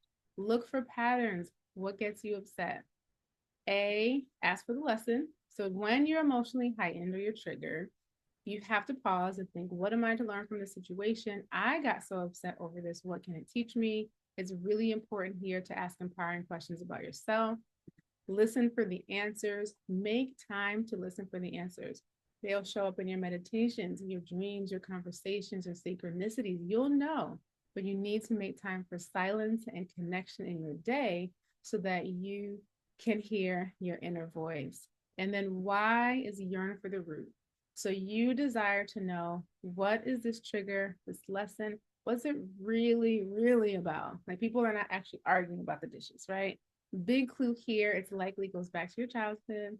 The trigger is just the spark, the tip of the issue. The real issue is the first time this situation or something similar to it happened. That's the root, and that's what you want to uncover. And then P is pain or purpose. It's question time, it's decision time. So when you do steps 1 through 4, you really have to now think, because now you have awareness. Do you want to keep hurting, or do you want joy? I got the letting go card today. Do you want to let this go? Do you want to keep living in this pain and use it for your greater purpose? Do you want to keep living in this pain, or do you want to use this pain for your greater purpose? You have to make a decision. And it's kind of one or the other. And then S is step into solutions. So when you decide to heal, this is you deciding that when you are triggered again, because you will be, you have to make a better decision. You will have to be more conscious so that you don't continue to reach for the default, the unconscious reaction that has kept you in this cycle of pain. So you really have to be conscious and intentional to choose, because we're the thinkers, choose a better thought, an improved thought, choose a better reaction, and choose a better action after it.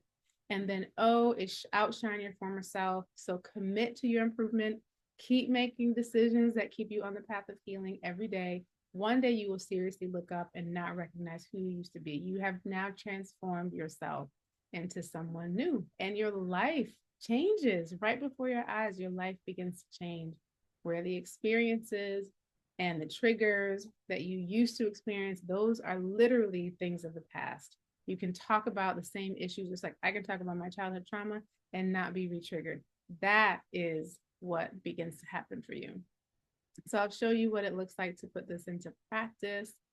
Because I talk about my trauma so much, many of the students who come into herbal medicine for the soul are also dealing with deep emotional traumas that stem from childhoods. And we have to think about it. It is from childhood, because that's so much of when our development happens, is in that early environment. So I'm not going to use their personal stories as case studies, but I'll continue to share my personal story and how I use the Calypso healing method to heal, get in alignment with my well-being. So if you recall from the top of the class, I shared that anytime I would think about my childhood, because of the sexual abuse, the emotional abuse, the alcoholic parent, I would literally have this emptying out feeling from the breast down. And so check your triggers. Well, at first, something that can happen with people who have been violated in their bodies is that there's disassociation with the body. And so a part of like the yoga practice, those somatic exercises, those getting back into the body, that really helped me to reconnect with what I was feeling in my body. And that was kind of the pre-work, and herbs helped with that a lot too. So at first I did not make that connection, that the feeling was the result of very specific thoughts. And when I started paying attention, I realized what that bodily trigger was. And then I would say, okay, wait a minute, like I'm feeling that emptying out feeling. and ask myself, go back, get conscious. What was I just thinking about? What was I just talking about? And in some way, all of the thoughts were connected to my childhood. And then step two, ask for the lesson. So just a moment of pause. It's like, I feel the trigger. I know this is about my childhood. It's so helpful. Like now you know there's a connection point. The empowering question for me is not deep. What do I do about this? I knew I didn't want to stay in this place where I didn't have control over my body because of something that I experienced in the past, like when I'm 4 years old, you know? And then listen for the answers. So I was in this period of asking. I think we get into this too, where we're always asking, what do I do? What do I do? What do I do? God, tell me what to do. And honestly, the answers come when we get quiet. And so that's what the listen for the answer step is all about, is like getting serious about your contemplative, meditative, reflective, solitary time, like your you time, whatever you do during that time.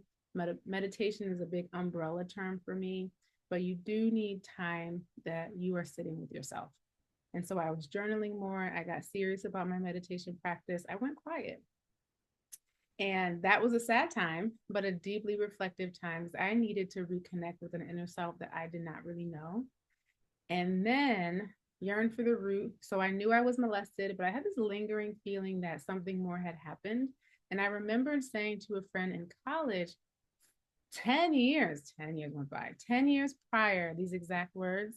I think something else happened to me, but I'm not ready to know what. 10 years later, 10 years of chronic pain later, too. That's what I mean when I said earlier that if you're not doing anything about the issues, they're just getting worse. Well, in my yearn for the root step, I was telling myself, all right, I'm ready to know the truth, to spirit, God, source, whatever you prefer. I said, I want to know what happened to me. And shortly thereafter, the full repressed memory of being raped around 4 or 5 years old, that resurfaced in a dream.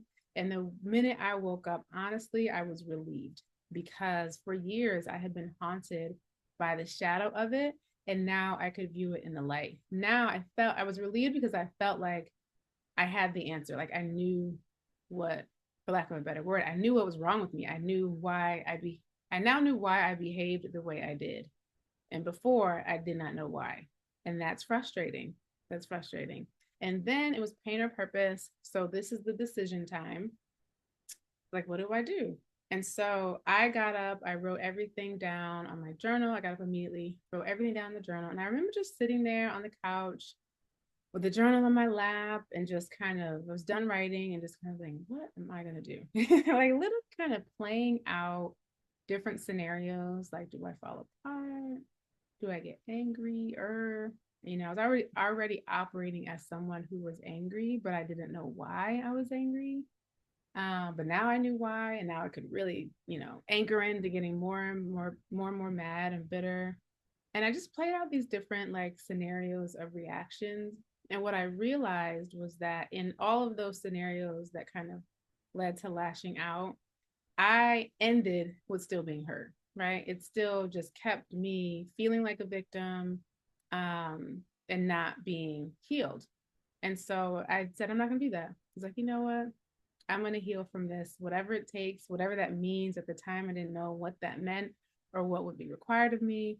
But I knew that with at least, well, I knew the child, but like 10 years of awareness that something else had happened and my health getting worse as a result and other things in life, like not working out either.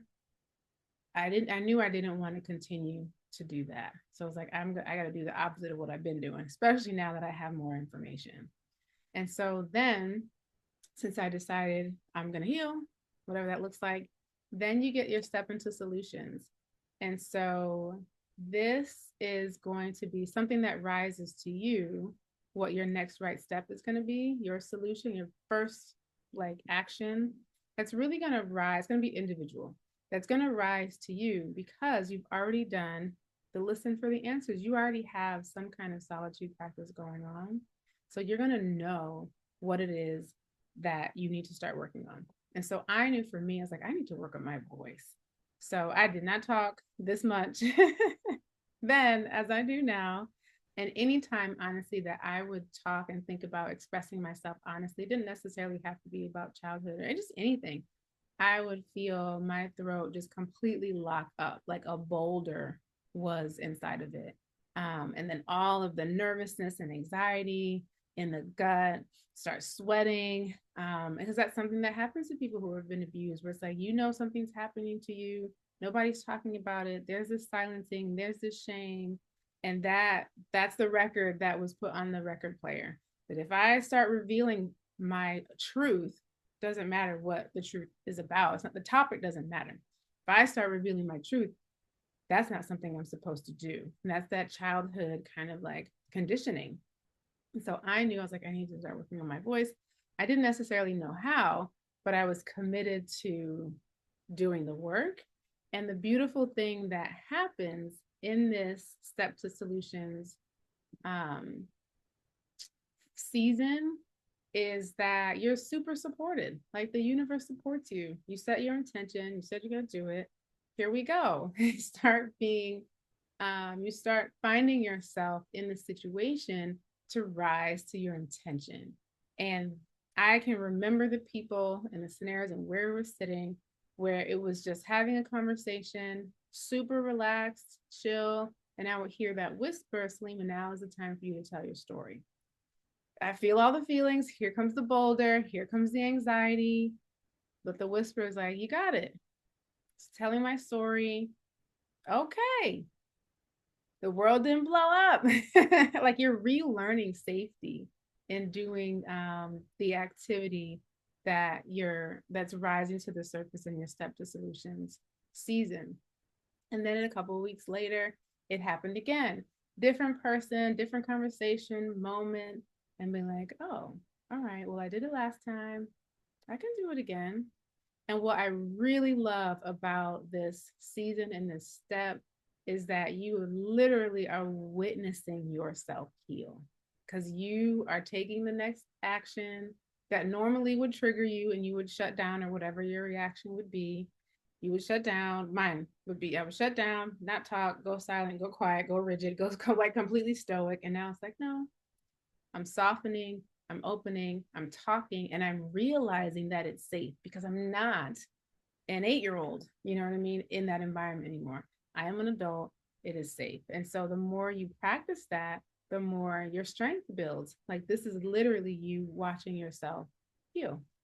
And then it's outshine your former self. You keep going. I know so many people, and I did this too, and it was like, oh, I feel great. I don't need to do any of these practices anymore. No, don't do that. Don't abandon your practices. It sounds nuts when you like hear it out loud. Like, why would you abandon the practices that helped you get to this person that you've become? Because if you live a long enough life, and not everybody does, right? But if you live a long enough life, you can guarantee that there are going to be more challenges, more experiences for you to overcome.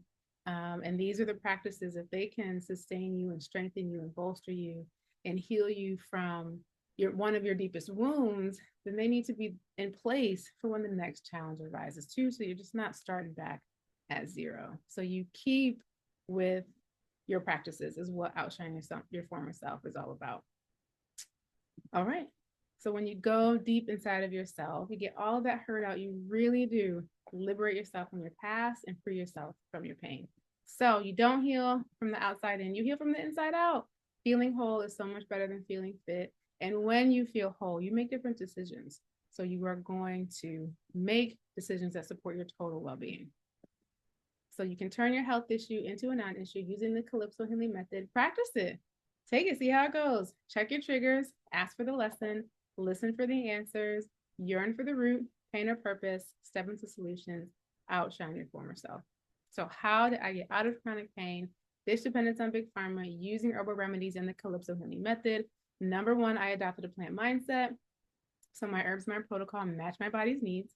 Number two, I became a plant to person matchmaker. So my herbal medicine works for me, not against me. And number three, I had a step-by-step process for pinpointing and addressing the emotional root cause of my pain. I'm actually doing Calypso with my other half, and it's a lot of work, but it's a step-by-step process, and it's working. It's actually working because we're actually being able to, well, my other half has been able to get in touch with their self. That's key. So that was well-being for number 3. Check-in time. Let me know in the chat. This is help for you. Let me know what you're drinking. I have tea, coffee, and water. Good. I'm glad. Take some more sips. All right. So did you learn how I got out of chronic pain, dependence on big pharma? So number 1, I told you I adopted a plant mindset. So my herbs and my protocol match my body's needs. I became a plant-to-person matchmaker. So my herbs and my protocols, they work for me. I don't just match plants with symptoms. And then number 3, how to use the Calypso healing method to pinpoint and address the emotional root cause. What if you learned how to turn your health issue into a non-issue holistically and spiritually? What if you adopted the plant mindset, became a plant-to-person matchmaker, and used the Calypso healing method? Would that make a difference for you? And what if I helped you? So if you want to hear how I can help, type yes in the chat to get a clear roadmap and accountability for your healing journey, so you know exactly what to do when pain, illness, and disease arises. To work with a spiritual wellness expert who's helped over 2,100 people, taught more than 6,000 students to make breakthroughs in their health. Would you want to learn how? And this is everyone. We're trying to live our best lives. We are here for like average 80 years. I'm going to make the best of these 80 years. Help others, focus on your passions, your dreams, your purpose, spend time planning adventures instead of managing an illness. Would you want my help? So this is how we can work together. This is Herbal Medicine for the Soul that I'll introduce to you all. And it's a program that I developed to help people do exactly what I did, which is break the cycles of chronic physical pains, mental illness, pills, side effects, and trauma. And it's really about helping you establish your own holistic healthcare system.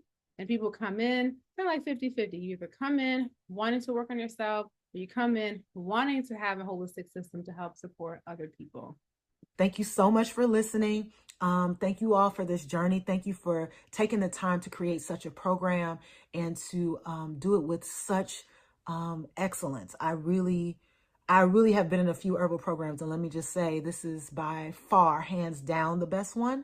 The others have been very shallow. So this is superb, and not shallow. They each gave me something I needed, but this one gave me the deep dive I was really looking for. So it was a no-brainer, and I'm happy to tell anyone else the same. Thank you so much, Salima and Tammy. I appreciate this work, and I hope to see you soon on the live. Peace. Yes, Stacy. You know, I've said this before, but it's not often that I find a community. I've never found a community where I felt like I had a place in it, because most communities are fixated on maintaining a certain set of values and a certain way of being, and then I come in and disrupt that, and it's unwelcome. And so I've said before, like, this community is very much, it's like a community where you don't have to buy into a certain way of being to be welcome here, and you let us all have a sense of belonging in being ourselves. And I think that's the only way to truly belong, is when you're accepted for yourself and welcomed in a space for who you are, not because you conform to the standards in a group. So I've said it before, and I'll say it again, that this space means a lot to me. And I've never found a community where I felt like I could be a part of it. That's Alia. All right, so here's what's inside. So part 1 is the course. So the foundational curriculum, about 26 weeks. If you were to go week by week, it would take 6.5 months. No one's ever done that. It's very comprehensive. And that's also why we offer lifetime access to everything.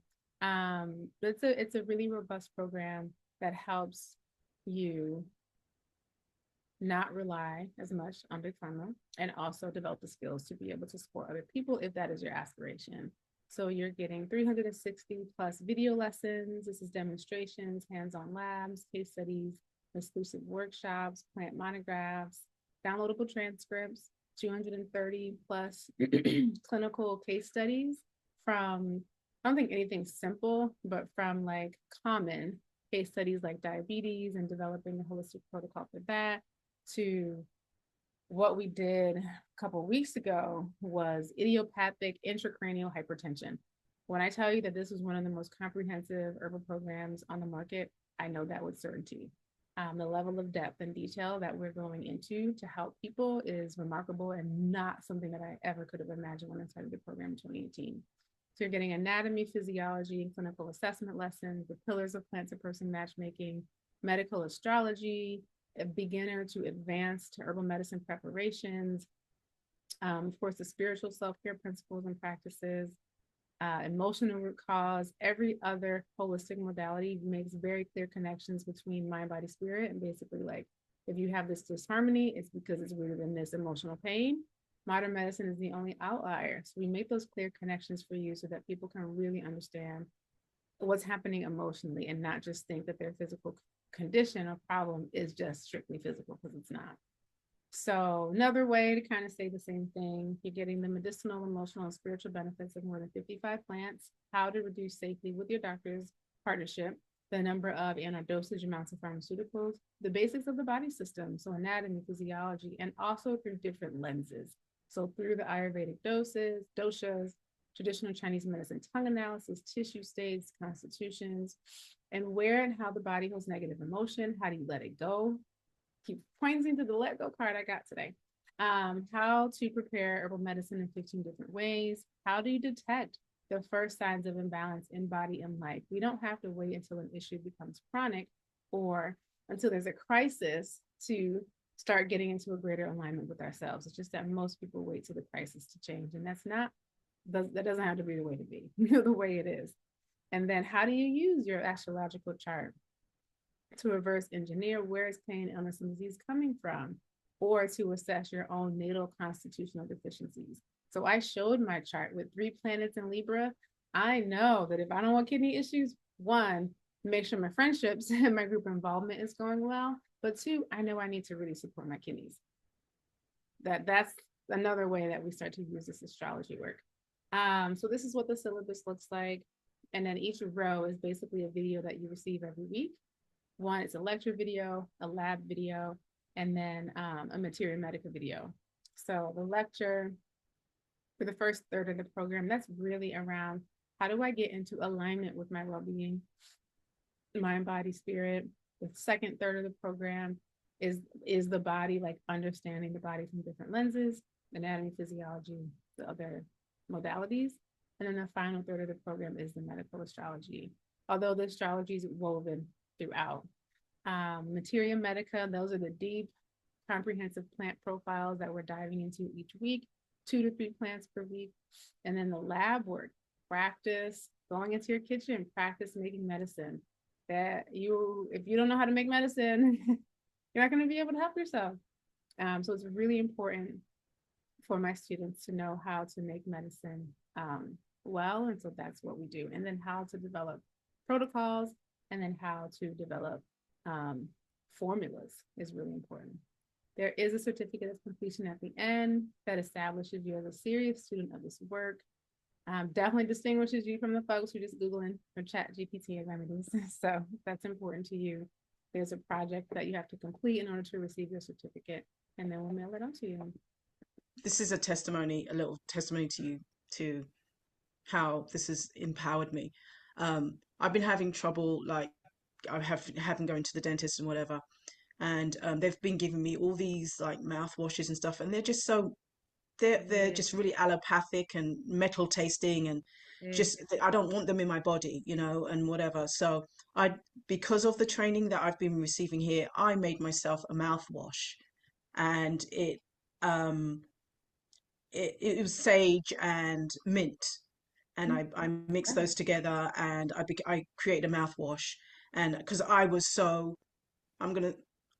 pissed off at the dentist telling me that you're basically this is the only way you're going to be able to help yourself. 3 months later, it was actually Wednesday of last week, I went in, and they're asking me, what are you doing? What have you done? Yeah. How did you get your gums that way? And this is what I'm sharing with you guys, because sorry, you too, because what you're doing is actually working. It's fact.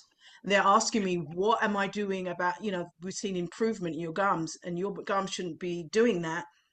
And all I can say is that I've been taught to how to empower myself. So I'm so empowered by it. And they're asking me, what am I doing? And what is it exactly, the ingredients and whatever. And you know, deep down, I'm like, I don't want to share. You lot didn't help me, but you know, I Yeah. actually did say these. I didn't give them how I did it, but I felt so empowered leaving. So Mm. this is just, you know, something that I wanted to share with you, that this is this is what you're doing. You're helping a lot of people in many, many different ways, and empowerment, you know. So again, kudos. Say it again. All right. Part two is the community. So we have our Facebook group, not required, but people, you're still on Facebook. Some folks are. We do have our Facebook group, and that's where folks can ask questions. They post pictures of their medicine making, just updates. And then we also have our community calls. That's where people experience the most level of belonging in community. Is on Thursdays. We meet 3 Thursdays out of the month for case studies, conversations. I'll get more into that. One of the things that I have learned from being in this program and watching Salima and Tammy as teachers is to remain teachable, to listen. I'm really appreciative of one of the things that happens as part of the curriculum of this class. It's, I think, what also makes it a very unique program is that the curriculum isn't only based upon the materia medica, the medicine, doing case studies, hot seats, and all of the things. It is also based, and I would say, like, student informed, which means that every class and every cycle, there will be newness, not just because of the people that exist, but because we get a chance to also become teachers at times. It also means that it adds a wealth of knowledge and more information and interest and just more ability to realize that other things exist that are always intrinsically able to reconnect back to the medicine, the land, and the earth. It is a reminder that not only are we learning from the earth, but each of us, with our individual selves, personalities, experiences, walks of life, and interests, also adds and contributes to the knowledge that exists amidst this earth. And we see that in classes. That's SB. So our calls, this is where we meet to have different. There's not a lot of people who have the strength to be able to hold the light in the dark. Like, it really takes something. Like, it takes like a huge amount of strength to be able to hold that energy and to like be able to hold that energy of the light when you're surrounded by darkness is like really, it really takes a lot. And I feel like, Salima, that's what you do in this space. Like, we come in here and we're like unhealthy and we're trying to get healthy, and you give us the space to like be like dark and unhealthy. Like, when I joined this group, I was not in a good place, and some people are not willing to work with people when they're in that place. And the fact that you give us the space to be like that and to come in here and to like work through it and to get into the light is like a huge blessing. That's Elliot again. All right, here we go. So part 3 is the community calls. So on those calls, that's when we have like a rotation of different call topics. So every other month we do interpreting your labs. So that's looking at students' blood work, different lab results. So we're really getting proficient in that. Our medical system is completely overwhelmed and overloaded. So people are not getting called back. And you can't wait for that. So while we're not diagnosing by any means, we can say, hey, these are the questions you should ask. And hey, we're noticing that this trending is going up. Here's what you should be looking for before you have something that's out of range. Then we also do every other month live medical astrology, live analysis of people's charts. We also do business calls. So people who are developing their herbal practices, any kind of questions related to being in this work professionally.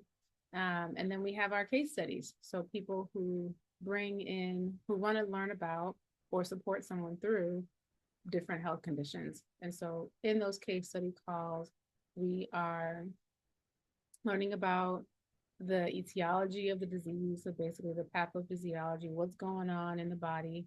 And then how does conventional medicine typically support it? And then what can we do? in our herbalism, our dietary practices, our lifestyle practices to support someone who's experiencing this thing.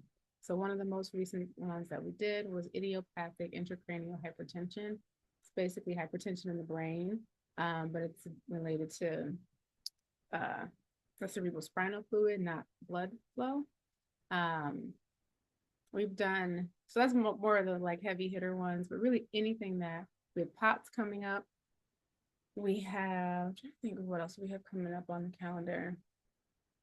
I don't remember, but they're there. And if there's anything, this is just a snapshot of some of the things that we've done.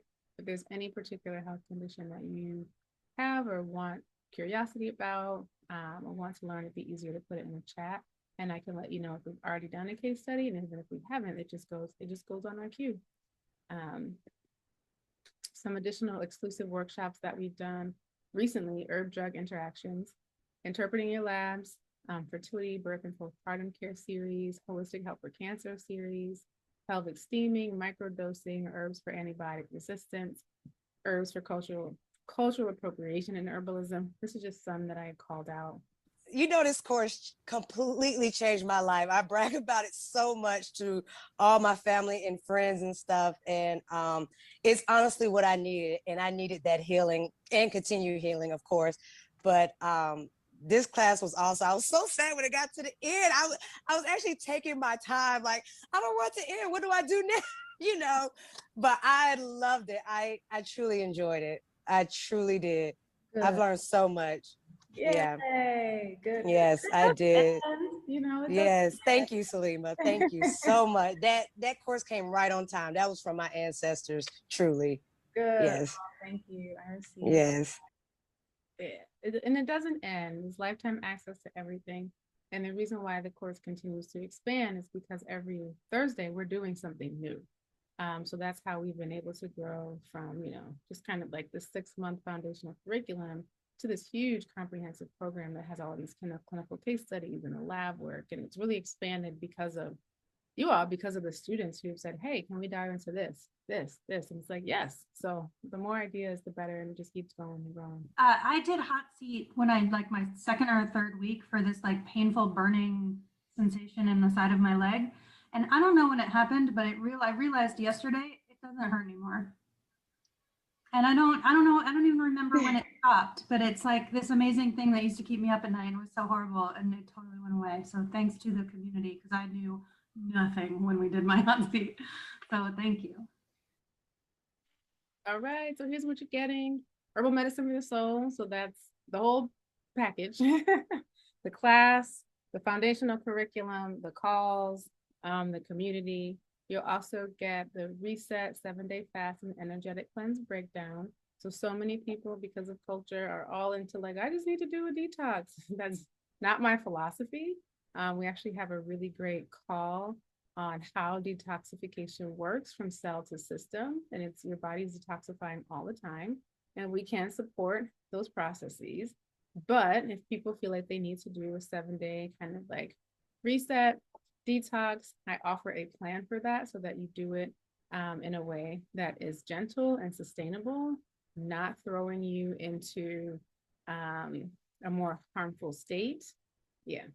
So you get the shopping list, the step-by-step recipes, the hangry reflection cards. If you think about it, like fasting was really always meant to be a spiritual process, not simply this like, I'm going to starve myself and hope that all of my health issues go away in 7 days and doing that. It's not how it works. So we give you hangry reflection cards. You will get hungry. When you get hungry, you are to turn within. Don't just spiral around like, I'm hungry and I want to eat and why am I doing this? No, you go within and we give you some reflection prompts. And so you'll know what to eat and drink during the pre-fast period, so you actually prepare the fasting and the post-fast period so that you don't just go back to eating like junk, and hopefully you're not doing that anyway. Retain your nutrients, feel more energized, and really just give yourself the space to reset. It energizes you after like that 3rd day. Ooh, that energy is really heightened, but you get a lot of clarity when you do a fast in the proper way. Yeah, no, it went wonderful. I had hives on my arms and legs for weeks, and I just thought it was food allergies. my asthma had been really, really bad the weeks up to the fast, and I honestly, Friday was my last day, and I have never felt better, ever, ever. And my asthma cleared up. All of my hives were gone. I went to dinner, my anniversary dinner, and I actually ate bread without like worrying if I had my inhaler. Yeah, I feel like a new person. It's incredible. And the physical benefits are incredible, especially when you do it in a way, you do it the way that we do it, which is incorporating the herbal infusions that we incorporate, so that you retain the nutrients while you give your body the physical break of digestion. Actually helps to conserve and redirect a lot of the body's healing processes. It's really quite interesting how much energy, like ATP and energy and resources the body needs just to just from eating, just from food. It's incredible. So you get those two, you get the trigger calm down workshop. So this is the step-by-step process that I used to help me remain calm and centered when traumatic memories really surface, because I talk about trauma so much. I want to support people who are actively still experiencing triggers, and like in that moment where you have this memory resurfacing that's trying to like snatch you back into the past, a past space, but also a past like nervous system state, a past mental state. It's like, no, how do we really be deliberate, come back to the present moment, remembering that we are safe right here, right now, in this moment, but not having uncontrollable emotional responses or shoving emotions down or avoidance of the things that upset you, or really learning to ride that emotional wave in the present moment. And it really doesn't take long, but it does take a lot of conscious awareness. So you get the trigger calm down workshop, and then you also get the Master Medicine Makers Equipment Guide. So I love making herbal medicine. I love formulary. What I don't love is being in the kitchen all day. So I've had to like figure out through the years, what are the equipment items that I need in my kitchen right now in order to make the medicine that I want to make in the most efficient way. So I just put this guide together to support you in that. And it's amazing because now like herbalism is having this new resurgence. So there's more kitchen items and there's just more products in the market that are specific to herbalism, which is really cool. But for now, when you start, you really get everything that you need to start the program and to start making your infusions and your tinctures, to get that as well. And you get, when you pay in full, you get your 44 plant herb kit. So again, I'm a big non-shopper. I do not like shopping. So I put the herb kit together for you because I want to reduce the friction that it takes when week 2 is when you start making medicine. So my intention is for you to go to your herb kit, see the video, go to your herb kit, make the medicine, and not have this friction of like, I need this, where do I get this? No. Eliminate that friction. All of the herbs are organic or wild crafted. We do all the heavy lifting of sourcing from different places because things run out. And I also don't know what's happening with these tariffs and how that's going to impact the herbal industry. It's not going to be in a good way, right? So we're just kind of continue to retain our commitment to providing you all with the herbs so that you can make the medicine and start understanding how these plants work inside of you. And then you also get the Becoming an Herbal Entrepreneur Business Series. So even if you're not starting a professional practice, that's okay. A lot of people are. We have a 6-module kind of like mini course to help you do that. In addition to every other month, we have business calls that are interesting and just supportive. Get more folks out there doing this work in a really skillful way. With the changes that are happening in our medical system, we need, honestly, like, we need more plant folks. I just can't say it more plainly. We really do need more people who are skilled in herbalism because people are losing insurance, people are losing care, people are losing programs, medical programs like the diabetes program that has been really helpful for people to understand the lifestyle changes. And it's like, who's going to fill those gaps? It's us, y'all. It's us.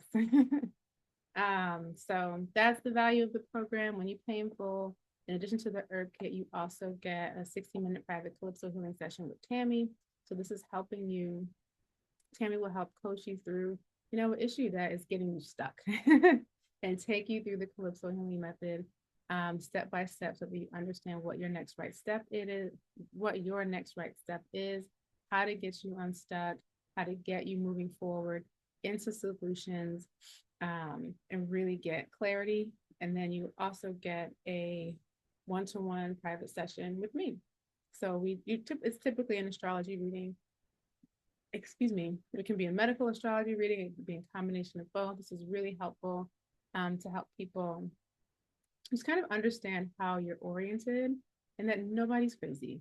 Everyone's meant to be different. You can extend compassion to yourself. You have a unique set of skills and of gifts and of talents, and your contribution to this world is perfect as you are.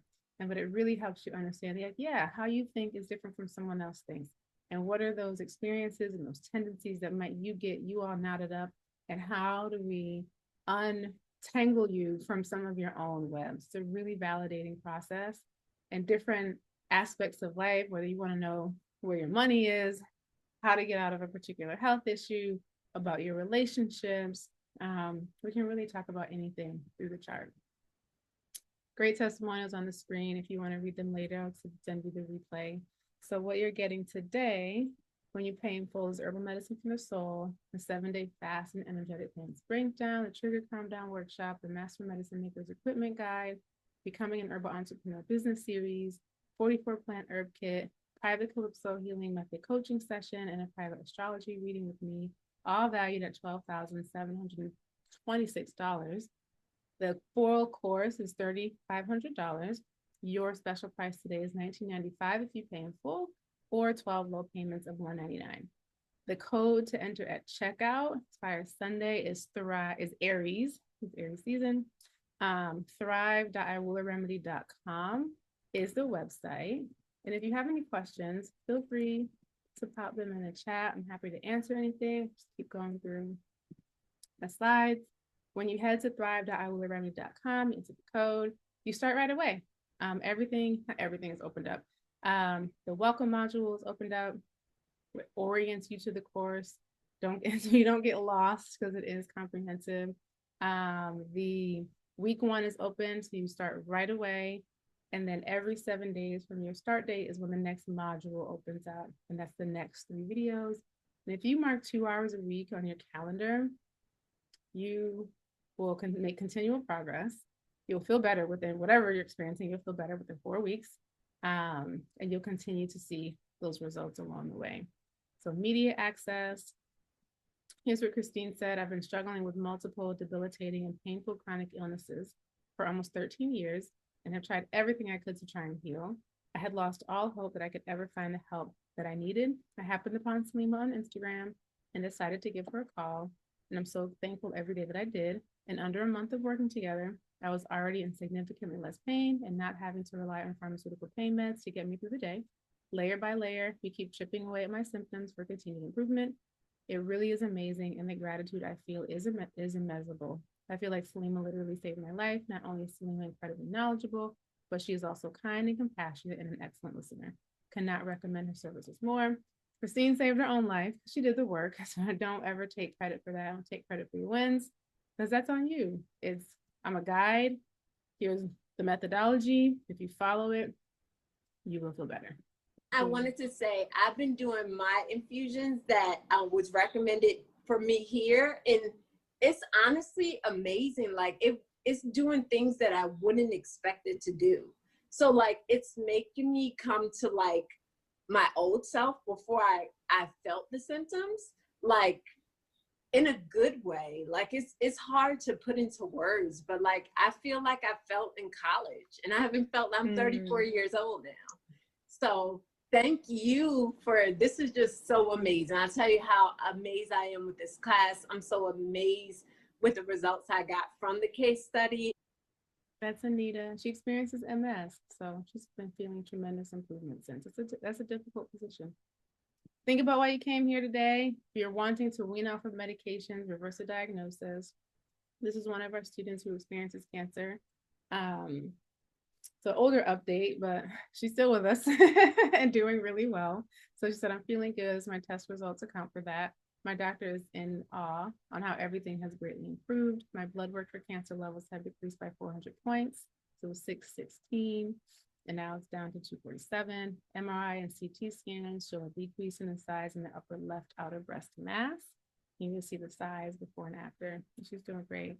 Imagine going to the doctor for your annual checkup, just getting a clean bill of health. That's all you want. You want the scans, you want the labs, and you want to say, I'll see you next year for my next well visit. That's all you want. And imagine reclaiming your time, just getting your energy, your focus, your motivation back, all because you really took care of your charge of your health holistically and becoming the healer, the herbalist, the practitioner you were born to be. So helping clients and your own patients, because we have some physicians in our program and nurses in our program as well, just change their lives right before your eyes. And imagine saving thousands of dollars on medical care expenses. Just reading too about potential tariffs on pharmaceuticals. And it's like, well, again, most people are using a combination of both, but it's like, you might not be on pharmaceuticals, but you know somebody is, someone in your family member is. What about your grandparents? It's like really wild what is happening, as if our healthcare system wasn't already kind of in shambles. And now we're going to experience even more just difficulty and challenge. And I really, really, really do believe that herbalists are going to play a very huge role. We already play a huge role in care, and that role is going to be even more significant. And so we just need more people who understand this work, even if it's just for you and for your family. And people don't know how powerful it is to know how to care for yourself and your clan and your people just at home, and to not need to use the ER as your primary care, not need to go to the doctor for something that's easily remedied at home. So that's a part of my work too, just to inspire more people to understand this for themselves, whether you become a practitioner in the work or not. We need you. We need you. So health is not expensive. Being sick is. These are just some of the costs of it's going to change. It's going to go up. Even if folks have insurance, we are the only country, the only rich Western country where people go to bankruptcy for medical issues. That's embarrassing. That's embarrassing. I have a quick update. I'll try to make it really simple. I started about, I think 6 weeks ago. And I had mentioned to you that I was dealing with a lot, lymphatic wise. And I spoke to all these different herbalists, and everyone had lots of different ideas. And you want to know what's so interesting? Just going through the course, doing chakra root work and making tea infusions and doing research from just the herbs from the course, I was able to start to kind of, they're already healing just from what I'm learning here. And it's like, I went through all these other resources and all the information was literally right here. And I believe I am a firm believer in the power of teas and tea infusion, even more so than capsules. And I'm loving this process and this program. So thank you, Salima. That's Tanisha. She actually experiences a rare form of neutropenia. So that's neutrophils are a type of white blood cell, and she has a lower count of them. So it's pretty amazing. I have a quick update. I'll try to be able to support that herbally to bring her white blood cell count of this particular type of white blood cell. So think about how much your quality of life would be just if you knew how to heal yourself, if you were able to, again, because health is one of those things that people worry about the most. And so even if you don't, this is what I experienced and what I've seen, you don't have to know how to heal every condition, right? What we need to know is, and it's not a lot, is like the 5 to 7 things that we do for us specifically that keep us in alignment with our well-being. And when we do those things, and once we've discovered them and we know what those things are, that quiets so much of the worry and the anxiety and fear that people feel about their health, because your confidence grows when you know how to care for yourself. And like, this is what keeps me in alignment. No matter, things don't spiral into becoming like multi-systemic and chronic. You know how to bring yourself back. And it's just underestimated how much energy we have to put towards health that we could reclaim if we just knew the skill. And it is a skill because most of us grew up in environments in which healing and well-being like wasn't modeled for us. So we have to learn it, just like we gotta learn math, and science. And it's like that little one health class we took in elementary school, that ain't enough. And then this is Tammy. So this is my partner, business partner. We've been together for almost 20 years. She's released 60 pounds and shrank fibroids naturally, despite years of pressure to get a hysterectomy. No more debilitating fibroid pain. She never had the really heavy bleeding just because of where the fibroids are positioned for her. They're outside of the uterus. And so she's able to exercise 7 days per week. So that is the testimony for her, because anytime she would overexert herself, she would be doubled over in pain.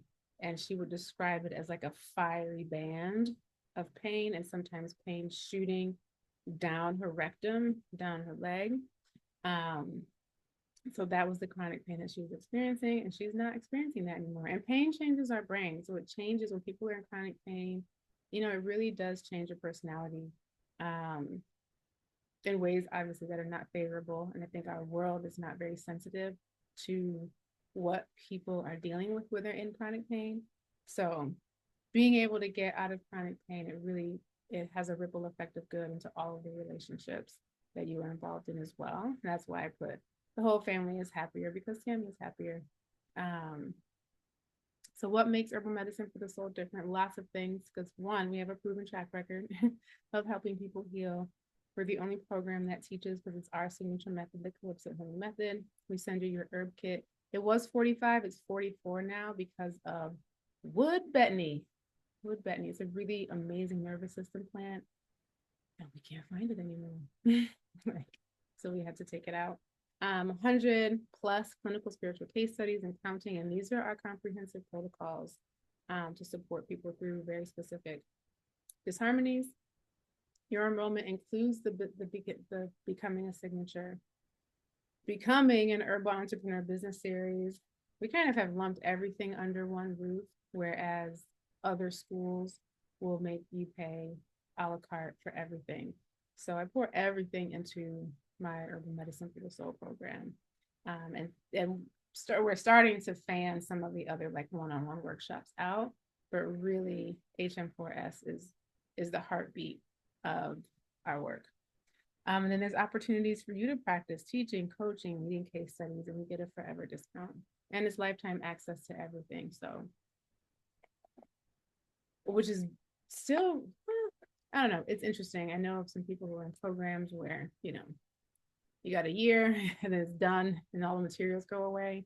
And I think that herbalism is way too big to expect people to get it all in a year or in any particular time constraint. There's a lot of integration that has to happen in this work. And so that's why when you're in it, you get everything and it never goes away.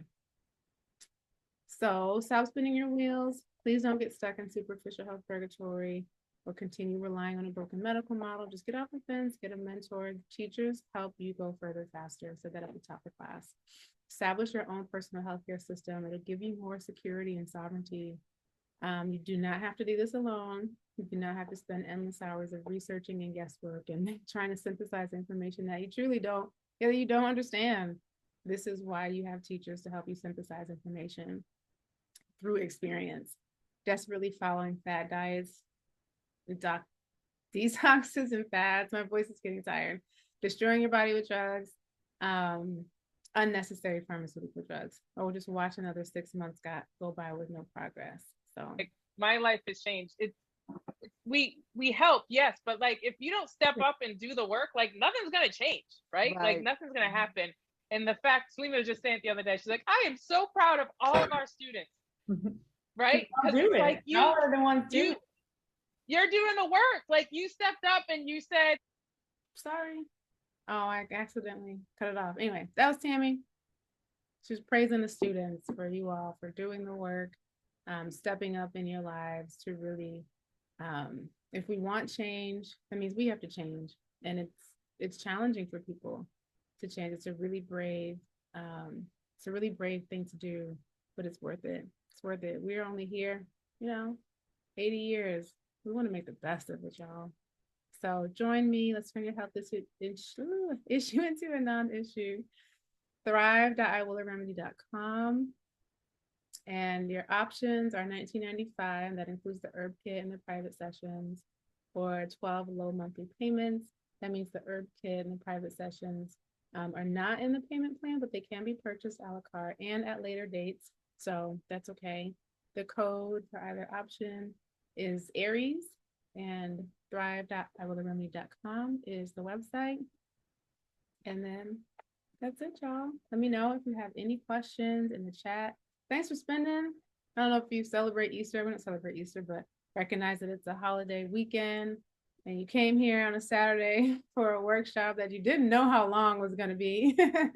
So I appreciate you spending some of your Saturday morning with me. I love teaching and just sharing information that I think is valuable to people to help them, live a life of joy. That's what the work is about. It's about joy. So if you have any questions, feel free to pop them in the chat, or if you are ready to do something else on your Saturday, feel free to, we'll make our time will be complete. I will upload the replay to YouTube and then send out the link, and you can watch it, take notes if you like, and then you'll get more emails. And you can reply to any of those emails if you have any questions that emerge along the way. But thank you so much for hanging out with me, for engaging in the chat. It's always fun. And if there's nothing else, well, mark our time is complete. All right, y'all. Bye. Thank you.